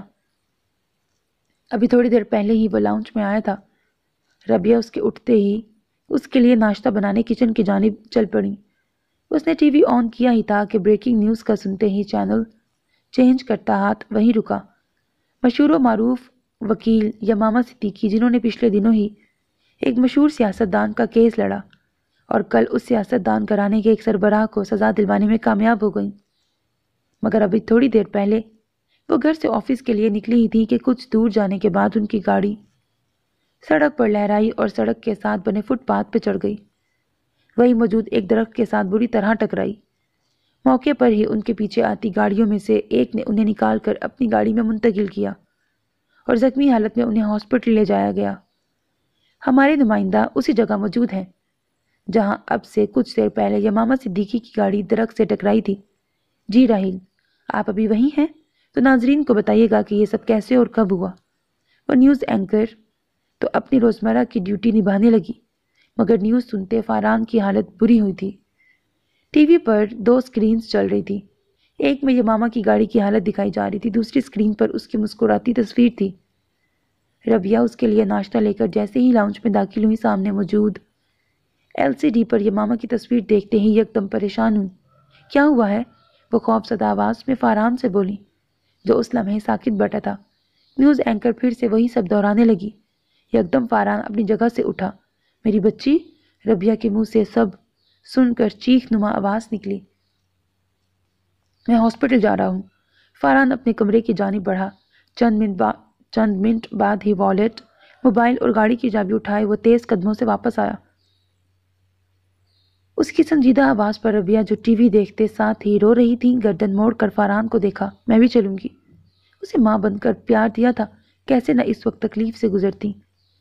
ماں، ابھی آپ کا وہاں جانے کا فائدہ نہیں ہے، میں جا کے اس کی کنڈیشن دیکھوں، آپ بس دعا کریں۔ بابا کو کال کر دینا۔ وہ ان کے قریب آ کر ان کے کندھے پہ ہاتھ رکھتے تسلی دیتے ہوئے بولا، مجھے فون کر کے اس کے پل پل کی خبر دینا۔ آنسو صاف کرتے وہ بھرائی ہوئی آواز میں بولی، جی۔ وہ بس اتنا ہی کہہ سکا اور تیزی سے باہر کی جانب بڑھا۔ رات میں سوچتے سوچتے نہ جانے اس کی کب آنکھ لگی۔ صبح جب اس کی آنکھ کھلی، اس وقت بھی وہ رات والی ہی پوزیشن میں چیتے کی شکل کی بنی ہوئی رگ پر بیٹھی تھی۔ سر اور بازو بیڈ پر دھرے تھے۔ سر گھما کر ادھر ادھر دیکھا، دائیں جانب کی دیوار پر گھڑی نظر آ گئی۔ 11 بج چکے تھے۔ اتنا اسے یاد تھا کہ فجر کی نماز تک وہ جاگتی رہی تھی اور نماز پڑھ کر ہی وہ رگ پر بیٹھی بیٹھی آگے کا لائحہ عمل طے کرنے لگی تھی۔ کمر کو تھوڑی دیر دائیں بائیں کر کے جسم کا اکڑا پن دور کیا، دوپٹہ شانوں پر ٹھیک کیا، بال ادھ کھلے ہی تھے۔ پینے اتار کر بالوں کو تھوڑا سا ٹھیک کر کے دوبارہ بالوں میں لگائی۔ دروازہ دھکیلا تو وہ کھلا ہوا ہی ملا۔ آہستہ آہستہ قدم اٹھاتی باہر آئی۔ سیڑھیوں کے سرے پہ کھڑے ہو کر نیچے لاؤنج میں جھانکا، سامنے ہی میز پر ناشتے کا سامان رکھے اس سے نبرد آزما ہوتا ہوا شہنشاہ نظر آیا۔ یہ ماما کا حلق تک کڑوا ہو گیا۔ دب دب کرتی نیچے آئی۔ قدموں کی آواز سن کر بھی شہنشاہ کی مصروفیت میں کوئی اثر نہ آیا۔ وہ اسی دلفشانی سے ناشتہ کرنے میں مصروف رہا۔ مجھے آج واپس چھوڑ کے آؤ، اس کے سر پہ کھڑی اسے حکم دینے والے انداز میں تڑک کے بولی۔ چائے پیتے ہوئے شہنشاہ نے سیدھے ہوتے اس کا غصے سے بھرپور چہرے کا بھرپور ہی انداز میں جائزہ لیا، پھر کمر صوفے کی پشت سے لگاتا اسے ناشتہ کرنے کا اشارہ کیا۔ ناشتہ کرے گی میری جوتی؟ اپنی بات نظر انداز کیے جانے پر یمامہ کا دماغ مزید گم گیا۔ اس پر شہنشاہ کی اندر تک جھانکتی آنکھیں اور چہرے پر کھلنے والی مسکراہٹ اور چمک۔ ارے واہ، تمہاری جوتی بھی ناشتہ کرتی ہے؟ بھائی ایسی جدت تو آج تک کسی نے نہیں سنی ہوگی۔ تم اور تمہاری ہر چیز سچ میں بڑی انوکھی ہے۔ صاف مذاق اڑاتا لہجہ تھا۔ تمہیں ایک بکواس کی سمجھ نہیں آتی؟ مجھے واپس چھوڑ کے آؤ۔ اب وہ حلق کے بل چلائی۔ شہنشاہ نے ناگواری سے کان میں انگلی ڈال کے گھمائی۔ آہستہ بولو، میرے کان بالکل ٹھیک ہے، مجھے تمہاری آہستہ آواز میں کہیں ہر بات بھی سمجھ آ جائے گی۔ اطمینان برقرار تھا، اور تو اور اب ایک ٹانگ پر دوسری ٹانگ ٹکائے وہ مزے سے چائے پینے میں مصروف تھا، جیسے یہی سب کرنے تو آیا ہو۔ تمہارا آخر مقصد کیا ہے مجھے یوں اغوا کرنے کا؟ کون سا کام مجھ سے نکلوانا چاہتے ہو، مجھے بتاؤ۔ میرے بس میں ہوا تو میں آج ہی کر دوں گی، مگر پلیز مجھے واپس چھوڑ آؤ۔ دیکھو ابھی میں ایک بہت ضروری کیس پر کام کر رہی ہوں، میرے اس طرح اغوا ہونے سے میری زندگی کا اصل مقصد ختم ہو جائے گا۔ اب کی بار وہ اس کے سامنے والے صوفے پر بیٹھ کر اسے سمجھانے والے انداز میں بولی، تو پھر یہ سمجھو کہ میری زندگی کا بھی یہی مقصد ہے۔ شہنشاہ نے اس کے چہرے سے بمشکل نظریں ہٹا کے کہا۔ نظریں کب پر تھیں؟ کیا لڑکیوں کو اغوا کرنا تمہاری زندگی کا مقصد ہے؟ وہ اچنبھے اور کسی قدر طنز سے بولی۔ اور نہیں جھلی کڑیے، تم اکیلی ہی ہزاروں کے برابر ہو۔ اب کتنی بار بتاؤں کہ تم شہنشاہ کے دل کو بھا گئی ہو؟ اب دلوں کے معاملے تو کچھ نہیں دیکھتے، کوئی مجبوری، کوئی مصلحت نہ۔ خالی کپ ٹیبل پہ رکھتے ہوئے اسے ایک بار پھر ناشتے کا اشارہ کیا۔ ایک کام کرو، مجھے زہر کھلا دو، وہ دانت پیس کر بولی۔ اس کی جھنجھلاہٹ پر شہنشاہ کا کہکہا بے ساختہ تھا۔ تمہیں کبھی کسی نے بتایا نہیں؟ شاید تم یوں دانت پیستے ہوئے تمہیں کبھی کسی نے بتایا نہیں شاید تم یوں دانت پیستے ہوئے بہت ہی پیاری لگتی ہو۔ اب وہ صوفے کے ساتھ پشت ٹکائے، دایاں ہاتھ داڑھی پہ ٹکائے مزے سے اس کا تل ملانا دیکھ رہا تھا۔ بہاڑ میں گئے تم، اور بہاڑ میں گئی تمہاری سوچ۔ اس کا بس نہیں چل رہا تھا کہ شہنشاہ کے اس لمحے ٹکڑے ٹکڑے کر دے۔ ہائے بہاڑ میں تو واقعی چلا گیا ہوں۔ اب دیکھو نا، تم سے محبت کرنے کے بعد تو لگتا ہے کہیں کا نہیں رہا۔ بہاڑ ہی مناسب جگہ ہے۔ یہ ماما نے تیکھے چتونوں سے اسے دیکھا، پھر خاموشی سے اسے نظر انداز کیے ارد گرد کا جائزہ لینے لگی، ساتھ ہی ساتھ دماغ میں یہاں سے بھاگنے کے منصوبے بنانے لگی۔ شہنشاہ بھی خاموشی سے اس کا جائزہ لینے میں مگن تھا، اور یہ ماما اس کی خود پر جمی نظروں سے اچھی طرح واقف تھی۔ یہاں سے باہر جانے کے منصوبے مت بناؤ، بظاہر تمہیں یہاں کوئی نظر نہیں آئے گا، لیکن میرے بندے ہر پل یہاں کی نگرانی کر رہے ہیں۔ اب کی بار شہنشاہ اپنے مخصوص گمبھیر مگر کسی قدر سنجیدہ لہجے میں اسے تنبیہ کرنے لگا۔ اگر مجھے جاننے کا دعویٰ ہے تو اتنا تو اچھی طرح جانتے ہوگے کہ میں عام دبو لڑکی نہیں جو سکون سے بیٹھ جائے۔ آج نہیں تو کل، کل نہیں تو پرسوں میں یہاں سے نکل بھاگوں گی، چاہے جتنی مرضی پہرے بٹھاؤ۔ اب کی بار وہ بھی ریلیکس انداز میں کمر صوفے سے ٹکائے اسی کے انداز میں بیٹھ گئی۔ میری جان جگر دبو ہو ہی نہیں سکتی تھی۔ شہنشاہ کے لوفرانہ انداز پر وہ جو سکون سے بیٹھی تھی، ایک بار پھر اس کی رگیں تن گئیں۔ خیر ناشتہ کرو، خالی پیٹ نہ تمہارا دماغ چلے گا اور نہ ہی منصوبے بن سکیں گے۔ خود میں جان شان لاؤ تاکہ مقابلہ کرنے میں مزہ بھی آئے۔ شہنشاہ اپنی جگہ سے اٹھ کر سامنے بنے کمروں میں سے ایک کی جانب چل پڑا۔ یہ ماما کی چپتی نظروں نے اس کا پیچھا کیا، پھر سر جھٹک کر وہ سامنے رکھے ابلے انڈوں، جیم اور سلائسز کی جانب متوجہ ہوئی۔ خاموشی سے ناشتہ کرنے میں مصروف ہو گئی۔ جو بھی تھا اتنا تو اسے اندازہ ہو گیا تھا کہ وہ اسے کوئی نقصان نہیں پہنچائے گا۔ فی الحال تو اسے ایسا ہی لگا۔ جب تک فاران وہاں پہنچا تب تک ڈاکٹرز نے یمامہ کے مرنے کی تصدیق کر دی۔ مجھے اس کی ڈیڈ باڈی دیکھنی ہے۔ فاران اس وقت ضبط کی انتہاؤں پر تھا۔ ایمرجنسی کے باہر میڈیا کا رش تھا۔ ڈاکٹرز کے مطابق ایکسیڈنٹ کے بعد یمامہ کا چہرہ مسخ ہو چکا تھا، اور ڈاکٹرز نے یہاں تک کہا تھا کہ اس نے کوئی زہریلی شراب پی ہے جس کی وجہ سے یہ حادثہ پیش آیا ہے۔ فاران کو اندر جانے کی اجازت نہیں دی جا رہی تھی۔ سوری سر، اس وقت ہم کسی کو بھی ڈیڈ باڈی تک نہیں جانے دے سکتے۔ وہاں موجود ایک ڈاکٹر نے اسے اندر جانے سے روکا۔ وہ میری فیملی تھی۔ جی سر ہم جانتے ہیں، لیکن ابھی یہ معاملہ پولیس کیس سے مکمل طور پر نکل جائے، پھر ہم ڈیڈ باڈی آپ کے حوالے کر دیں گے۔ اس ڈاکٹر کی بات پر فاران نے غصے سے اسے دیکھا، پھر وہاں پر موجود پولیس کے بندوں کے پاس گیا۔ وہ سب فاران کو وکیل کی حیثیت سے بہت اچھی طرح جانتے تھے۔ ان سے سب بات کلیئر کروا کر اور اس معاملے کی مزید کوریج ختم کروائی۔ پولیس کے کہنے پر ڈاکٹرز نے ڈیڈ باڈی فاران کے حوالے کی۔ اس کا چہرہ تو پٹیوں میں جکڑا ہوا تھا، مگر کانوں میں موجود ایئر رنگز جو خون میں لتڑے ہوئے تھے، فاران انہیں بہت اچھے سے پہچانتا تھا۔ ابھی کل رات پارٹی میں اس نے یہی ایئر رنگز تو پہنے ہوئے تھے۔ جسامت بھی سب یمامہ کی تھی۔ سرخ آنکھوں سے وہ اسے یوں موت کی آغوش میں سوئے دیکھ رہا تھا۔ آنسو آنکھوں سے بہنے کو بےتاب تھے۔ جس یتیم خانے میں یمامہ پڑھی بلی تھی، اس کے آنر صدیقی صاحب بھی وہیں موجود تھے۔ غم سے نڈھال وہ اس کا مردہ وجود دیکھ رہے تھے۔ ایمبولینس میں وہ یمامہ کی ڈیڈ باڈی کے ساتھ بیٹھ گئے اور فاران اپنی گاڑی میں بیٹھ کر گھر کی جانب روانہ ہوا۔ ابھی اس نے پولیس سے مزید تفتیش روکنے کا کہا۔ وہ خود اس کی گاڑی دیکھنا چاہتا تھا، مگر اس سے پہلے اسے یمامہ کی تدفین کے ضروری مراحل طے کرنے تھے۔ اسے یقین ہی نہیں تھا کہ یمامہ نے شراب پی ہوگی۔ گاڑی چلاتے ڈاکٹرز کی اس ساری بکواس پر اس کا دماغ غصے سے بھرا ہوا تھا۔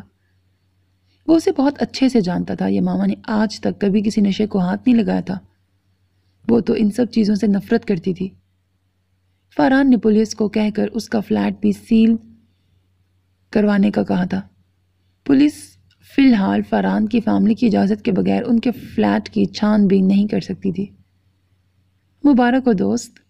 وہ دونوں اس وقت ٹی وی پر چلنے والی خبر دیکھ کر خوشی سے بغل گیر ہوئے۔ سمی نے اسے خوشی سے بھرپور لہجے میں مبارکباد دی۔ یہ سب تمہارے بغیر ممکن نہیں تھا دوست، وقار اس کی پیٹھ تھپکتے ہوئے بولا۔ آج تو ہم جشن منائیں گے۔ وقار خوشی سے تمتماتے چہرے کے ساتھ بولا۔ دونوں یمامہ کی موت کی تصدیق پر بے حد خوش تھے۔ کیوں نہیں سمجھو اب سکون کے دن آنے والے ہیں۔ سمی اور وہ پھر صوفوں پہ بیٹھ چکے تھے۔ وقار پاس پڑے انٹرکام پر بیل دی۔ تھوڑی ہی دیر بعد ایک ملازم ہاتھ باندھے اندر آیا۔ بھئی آج رات کلب میں زبردست سی پارٹی ہوگی، وہاں کی صفائی وغیرہ کرواؤ، جتنی شرابیں ختم ہو چکی ہیں گودام سے نئی بوتلیں نکلواؤ، ساتھ میں باربیکیو کا انتظام بھی ہو، اور ہاں وہ جو بیک سائڈ پر گیسٹ رومز کا ایریا ہے وہاں کی بھی صفائی کرواؤ۔ آج ہم بھرپور طریقے سے جشن منائیں گے۔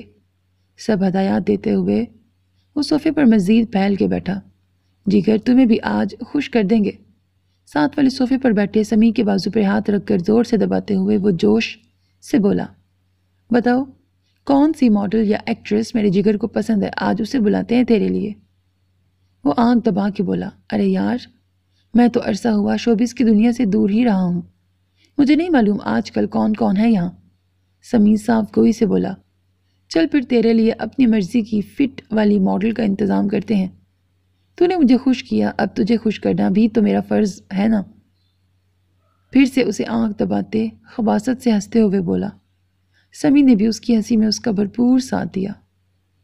یمامہ کو دفنانے کے بعد فاران سیدھا اس جگہ پہنچا جہاں اس کی گاڑی درخت سے ٹکرائی تھی۔ وہاں پہلے سے ہی پولیس نے اپنے بندے بھیج کر اس جگہ کو بھی سیل کر دیا تھا۔ فاران غم سے نڈال اس جگہ پہنچ چکا تھا۔ اسے ذرا برابر امید نہیں تھی کہ یہ صرف حادثہ تھا۔ اسے پورا یقین تھا کہ اسے مروا دیا گیا تھا، اور کس نے یہ ابھی اسے شک تھا، مگر وہ دل میں مصمم ارادہ کر چکا تھا کہ وہ یمامہ کے مقصد کو نہ صرف یوں ہی چھوڑ دے گا بلکہ اب وہ اس کے قاتلوں کو بھی انجام تک پہنچائے گا۔ بس اب اسے ثبوت اکٹھے کرنے تھے۔ وہاں پہنچ کر سب سے پہلے اس نے گاڑی تک رسائی حاصل کی۔ گاڑی کے ٹائر اس نے فوراً جانچے تو وہ پنچر تھے۔ وہاں سے ہٹ کر وہ فوراً گاڑی کے اندر کی جانب بڑھا۔ دروازہ کھولا تو اس کی چند فائلز ڈرائیونگ سیٹ کے ساتھ موجود سیٹ پر بکھری پڑی تھیں۔ پوری گاڑی چھان ماری، مگر اس کا موبائل کہیں بھی نہیں تھا، نہ ہی اس کا بیگ تھا، مگر چند فائلز تھیں، مگر یہ وہ والی تھیں جن کے کیس وہ ڈیل کر چکی تھی، تو اب ان فائلز کو لے کر کہیں جانے کا کوئی مقصد نہیں تھا۔ اس نے پھر بھی وہ فائلز وہاں سے اٹھا لیں۔ باہر نکلا تو فنگر پرنٹس لینے کے لیے ٹیم آ چکی تھی، جسے وہ یہاں آنے سے پہلے فون کر چکا تھا۔ مجھے ایک جگہ کے فنگر پرنٹس چاہیے۔ ان کے آفیسر کو تنبیہ کر کے وہ فون ملانے لگا۔ یمامہ کے فون پر بیل متواتر جا رہی تھی۔ یہ کیسے ہو سکتا تھا کہ وہ موبائل لے کے گھر سے نہ نکلتی؟ کہیں کوئی موقع کا فائدہ اٹھا کر اس کا بیگ اور موبائل گاڑی سے چرا کر نہ لے کے آؤ۔ یکدم اسے خیال آیا، ہمارے ملک کا المیہ بھی تو یہی ہے کہ جہاں کوئی حادثہ ہوا نہیں وہاں اس قسم کے راہگیر چور لازمی موجود ہوتے ہیں۔ کوئی زخمی یا موت سے گزر کر کس حال میں ہے وہ کسی کو نہیں دکھائی دے گا۔ ہاں اس کے پاس کوئی قیمتی چیز ہو اسے دبوچنے میں پہل کریں گے۔ اسی انسانیت نے ہمارے دل مردہ کر رکھے ہیں، اور یقیناً ایسے ہی مردہ دل کا مالک کوئی یمامہ کا بیگ اور موبائل لے اڑا ہوگا۔ ہیلو فیاض، میں ایک نمبر سینڈ کر رہا ہوں، اسے فوراً سے پہلے بلاک کرواؤ، اور اس کا اب تک کا کالز کا سب ریکارڈ مجھے جلد از جلد بھیجو۔ اپنے کسی دوست کو فون کر کے وہ وہاں سے نکل چکا تھا۔ ابھی پولیس نے فنگر پرنٹس لے کر یمامہ کی گاڑی اپنی تحویل میں رکھنی تھی۔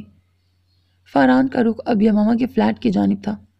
گاڑی میں بیٹھ کر وہ اس کا رخ ماما کے فلیٹ کی جانب کر چکا تھا۔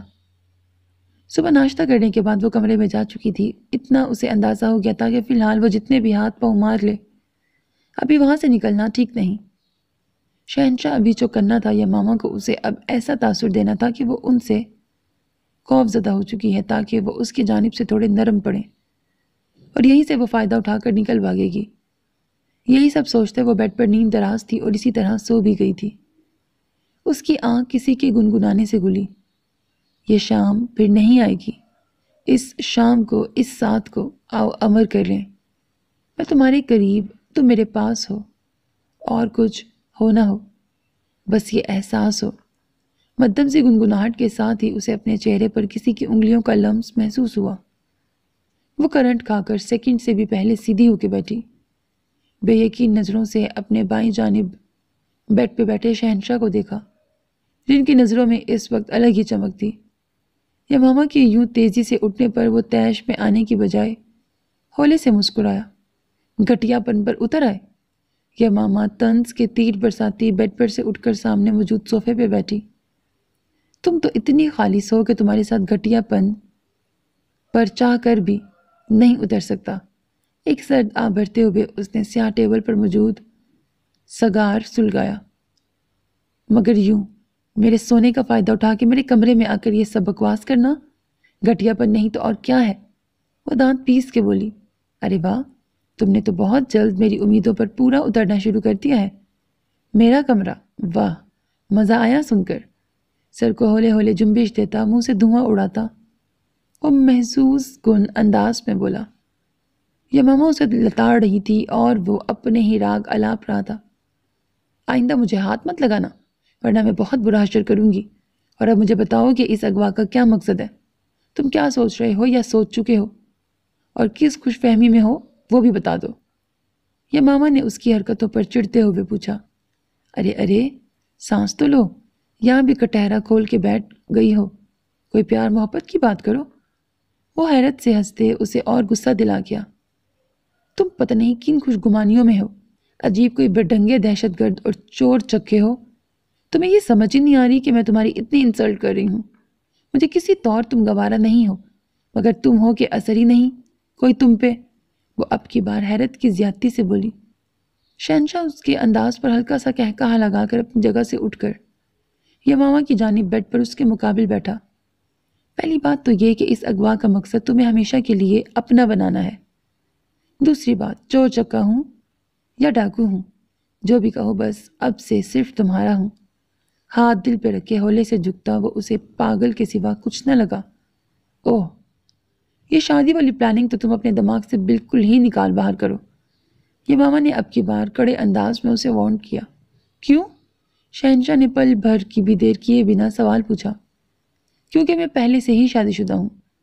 اس نے اپنی طرف سے بہت بڑا دھماکہ کیا تھا، مگر دوسری جانب جیسے کوئی فرق نہیں پڑا۔ اچھا، وہ جس کو مرے ہوئے بھی اب کتنے ہی سال ہو گئے ہیں۔ شادی شدہ نہیں، بیوہ۔ یہ ماما کے لیے اس کے لفظوں کے نشتر سہنا آسان نہیں تھے۔ چند لمحوں کے لیے وہ اپنے بارے میں اس کی اتنی معلومات پر گنگ رہ گئی، مگر پھر جلد ہی سنبھل گئی۔ بیوہ ہوں یا سہاگن، تم سے کوئی مطلب نہیں۔ میرے لیے جو کچھ تھا وہی ایک شخص تھا، نہ اس سے پہلے کسی کی خواہش کی تھی اور نہ اس کے بعد کسی کی خواہش ہے۔ لہٰذا تم اپنا وقت برباد مت کرو، بہت سے مل جائیں گی تمہیں۔ اس نے جیسے ہر بات ختم کر دی۔ مگر مجھے یہ ماما ہی چاہیے، سچی، خری، باوفا۔ تمہیں چند گھنٹوں کی مہلت دے رہا ہوں، فیصلہ کر لو، نکاح کر کے رہو گی یا؟ شہنشاہ اب کی بار سب کچھ اس پہ واضح کر دینا چاہتا تھا، اور اس نے کر بھی دیا تھا۔ میرا فیصلہ چند سیکنڈ، چند منٹوں، چند گھنٹوں اور چند سالوں کیا مرتے دم تک یہی ہے، اور اس کے علاوہ میں نے کوئی آپشن اپنی زندگی میں رکھا ہی نہیں ہے۔ تم نے کچھ اور سوچا بھی تو میں اپنی زندگی ختم کرنے میں ایک پل کی بھی دیر نہیں کروں گی، یاد رکھنا۔ یہ ماما نے ایک ایک لفظ پر زور دیتے جیسے اس کی ہر خوش فہمی کو غلط فہمی بنا دیا۔ مگر میں تمہیں یہ چند گھنٹے دینا چاہتا ہوں، اور کیا تم دنیا سے یوں ہی اپنا مقصد پورا کیے بنا چلی جاؤ گی؟ تو کیا پھر اگلے جہان میں بھی خود کو معاف کر پاؤ گی؟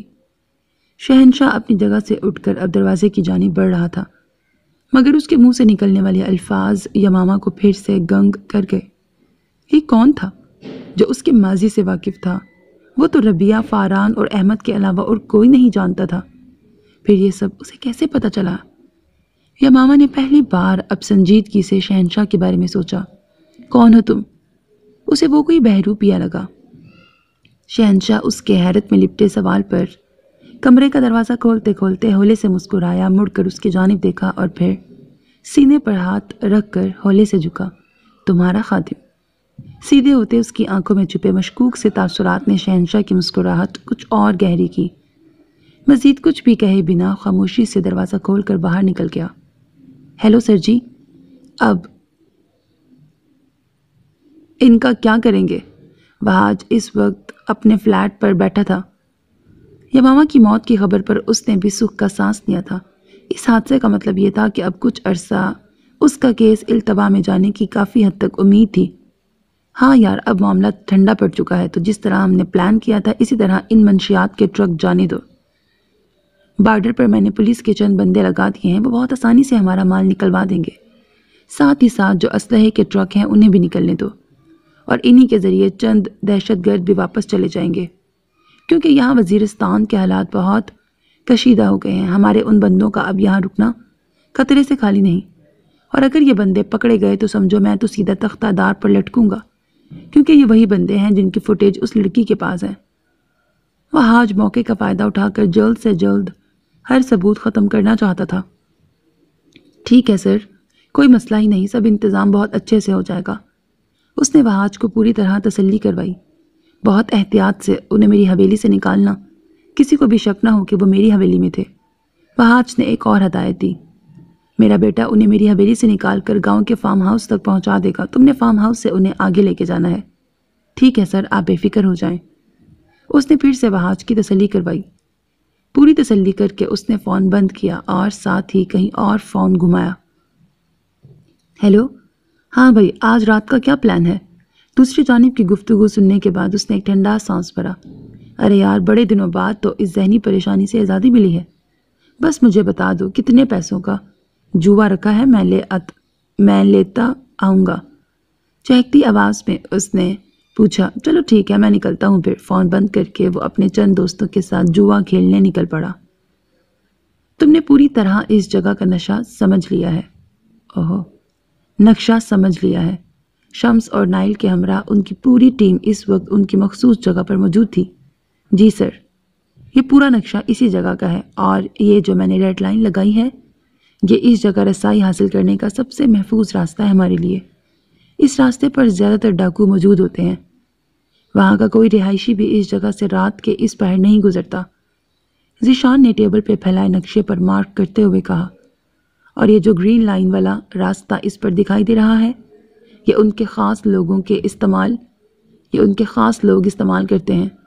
یہ شارٹ کٹ راستہ بھی ہے، اور دوسرا یہاں پر بھی کسی کی نظر کم ہی پڑتی ہے، مگر یہ کافی کچا راستہ ہے جس پر سوائے جیپ کے اور کوئی دوسری گاڑی نہیں جاتی۔ اس نے ایک اور راستے کی نشاندہی کی۔ ٹھیک ہو گیا، بس پھر اللہ کا نام لے کر نکلو تم لوگ بھی۔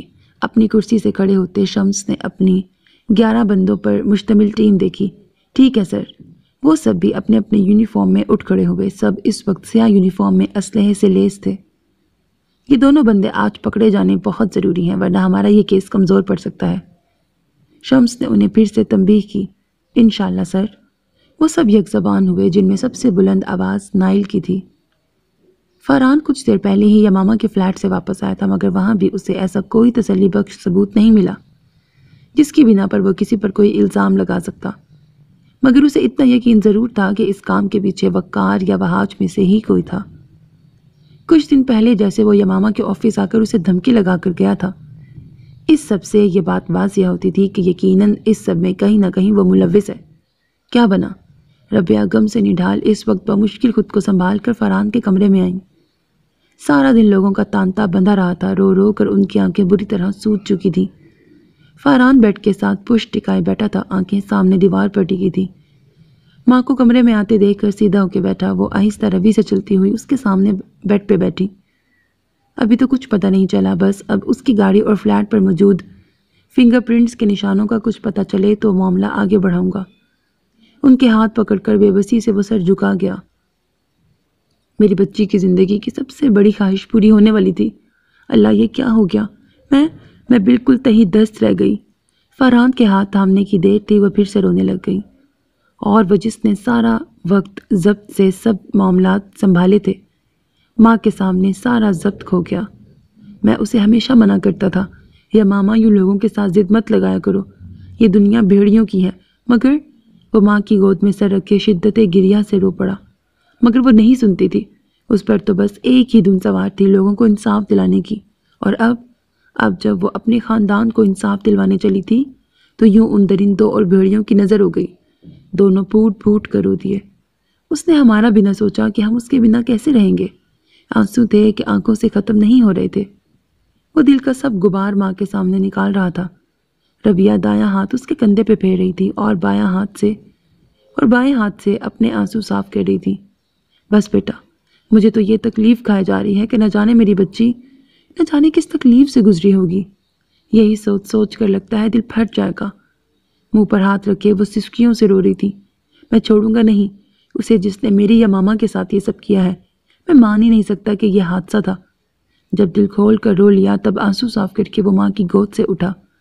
ان کے ہاتھ تھامے وہ ایک بار پھر وسوخ سے بولا، یا ماما کے قاتلوں کو پکڑنے کے ساتھ ساتھ اب جس کام کا بیڑا ہماری یا ماما نے اٹھایا تھا اسے میں پایا تکمیل تک پہنچاؤں گا۔ اس کے جن دشمنوں کی سزا باقی رہ گئی ہے وہ میں دلواؤں گا۔ اب وہاج اور وقار کا کیس میں لڑوں گا، وہ ایک عزم سے بولا۔ ربیہ نے دکھتی آنکھوں سے بیٹے کو دیکھا، جس کے چہرے پر الگ ہی روشنی تھی۔ وہ جانتی تھی کہ یمامہ ان کے بیٹے کی اولین خواہش بن چکی تھی، مگر وہ یہ بھی جانتی تھی کہ یمامہ کی خواہش کوئی اور تھا اور اس کے علاوہ وہ کسی کا تصور نہیں کر سکتی تھی۔ اسی لیے فاران کی خواہش جاننے کے باوجود انہوں نے کبھی یمامہ سے یہ تذکرہ نہیں کیا تھا۔ انہیں یمامہ کی خوشی ہمیشہ سے زیادہ عزیز تھی، مگر کیا پتا تھا کہ وہ اتنی مختصر زندگی لکھوا کر لائی تھی۔ ضرور بیٹا، شاید میری بیٹی کی روح کو تبھی سکون ملے، میری بچی، میری یمامہ۔ وہ پھر سے رونے لگی۔ فاران نے انہیں کندھے سے لگا لیا۔ جب سے وہ یمامہ کی سچائی اس کے سامنے رکھ کے گیا تھا، یمامہ تب سے وہیں کتنی ہی دیر حیران بیٹھی تھی۔ آخر یہ کون تھا؟ اب تک ماضی کی فلم چلا کر وہ 1000 بار سوچ چکی تھی کہ اپنی شادی کے بارے میں اس نے فاران، ربیہ اور احمد کے علاوہ کبھی کسی کو بتایا ہے کہ نہیں، مگر بھولے سے بھی اسے کوئی ایک لمحہ ایسا یاد نہیں آیا کہ اس نے کسی اور سے اس سب کا تذکرہ بھی کیا ہو۔ وہ بہت محتاط تھی۔ پڑھائی کے دوران بھی وہ بس سب سے سلام دعا کی حد تک بات چیت کرتی تھی۔ دوست کا درجہ سوائے فاران کے اس نے کسی کو نہیں دے رکھا تھا۔ فاران تھا بھی اتنا اچھا دوست کہ اس کے ہوتے یمامہ کو کبھی ضرورت ہی نہیں پڑی تھی کہ وہ کسی اور سے دوستی بھی کرتی۔ کافی دیر گزر چکی تھی۔ وہ کچھ سوچتی ہوئی کمرے سے باہر نکلی۔ پورے کاٹیج میں خاموشی تھی۔ وہ آہستہ سے سیڑھیاں اتر کر اس کمرے کی جانب بڑھی جہاں صبح ناشتے کے بعد اس نے شہنشاہ کو جاتے دیکھا تھا، مگر اس لمحے وہاں کوئی بھی نہیں تھا۔ پورا کمرہ چھان مارا، مگر وہاں کوئی زیرو نہ تھا۔ کمرہ بھی اپنے مالک کی طرح شان و شوکت کا منہ بولتا ثبوت تھا۔ اس کا بیڈ ہی تاج کی شکل کا تھا۔ کمرے میں جا بجا تلواریں دیواروں سے لٹکی تھیں تو کہیں بندوقیں تھیں۔ دبیز قالین پورے فرش پر بچھا تھا۔ وہ کچھ سوچتی ہوئی آہستہ سے ان بندوقوں کی جانب بڑھی۔ ہاتھ لگا کر ان میں سے ایک بندوق اٹھانی چاہی۔ میم، آپ کو اس کی اجازت نہیں۔ یکدم اس کے پیچھے سے خاموشی میں ایک نسوانی آواز سنائی دی۔ وہ صحیح معنوں میں اچھل پڑی۔ یکدم مڑ کر پیچھے دیکھا تو ایک لڑکی سیاہ لباس میں، سلیقے سے بالوں کو پیچھے باندھے، ہلکے سے میک اپ میں، سپاٹ چہرہ لیے موجود تھی۔ اسے یکدم شہنشاہ کی بات یاد آئی۔ تم ہر وقت میرے بندوں کی نگرانی میں ہو۔ کتنا صحیح کہا تھا اس نے۔ نہ جانے یہ لڑکی آئی کہاں سے تھی۔ تم کون ہو؟ یمامہ نے تیوری چڑھا کے اس سے پوچھا۔ ملازم، اس نے یک لفظی جواب دیا۔ تم آئی کہاں سے ہو؟ یمامہ نے ایک اور سوال کیا۔ وہ لڑکی خاموش رہی۔ میں نے کچھ پوچھا ہے تم سے؟ وہ کڑکدار آواز میں بولی۔ میں آپ کے کسی سوال کا جواب دینے کی پابند نہیں میم۔ نہایت مہذب انداز میں اس نے صفا چٹ جواب یمامہ کو دیا۔ واہ، شہنشاہ کی طرح اس کے ملازم بھی شہنشاہ ہی ہیں۔ وہ دل میں سوچ کے رہ گئی۔ آپ پلیز اپنے کمرے میں جائیں یا پھر باہر لاؤنج میں۔ وہ روبوٹ کی طرح بول رہی تھی۔ حکم تو میں کسی کے باپ کا بھی نہیں مانتی، رہوں گی تو اب اسی کمرے میں۔ اس کے حکمیہ انداز پر وہ بھی طیش میں آ گئی۔ آپ کی مرضی ہے میم، سر بہت غصہ کریں گے۔ وہ پھر سے اسے تنبیہ کرنے لگی، تمہارے سر کو میں کسی کھاتے میں نہیں لاتی، جاؤ یہاں سے۔ یمامہ نے اسے ٹالنا چاہا۔ سوری میم، آپ کا وہ حکم ہمیں ماننے کی اجازت نہیں جس میں آپ کو خطرہ ہو یا پھر آپ سر کے لیے خطرے کا باعث بنے۔ یمامہ اس کی حاضر جوابی پر حیران ہوئے بغیر نہ رہ سکی۔ چن کر ملازم رکھے تھے، تمہارے خیال میں تمہارے باس کو مارنے کے لیے یہاں سے گن یا پھر کوئی تلوار چرا لوں گی؟ یمامہ نے پھر سے اس سے سوال کیا۔ ملازم اپنی سوچ اور سمجھ بوجھ نہیں رکھتے میم۔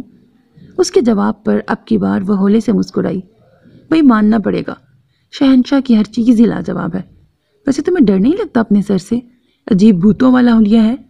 وہ کہاں باز آنے والوں میں سے تھی، اسے باتوں میں الجھا کر پورے کمرے کا جائزہ بھی لیتی جا رہی تھی۔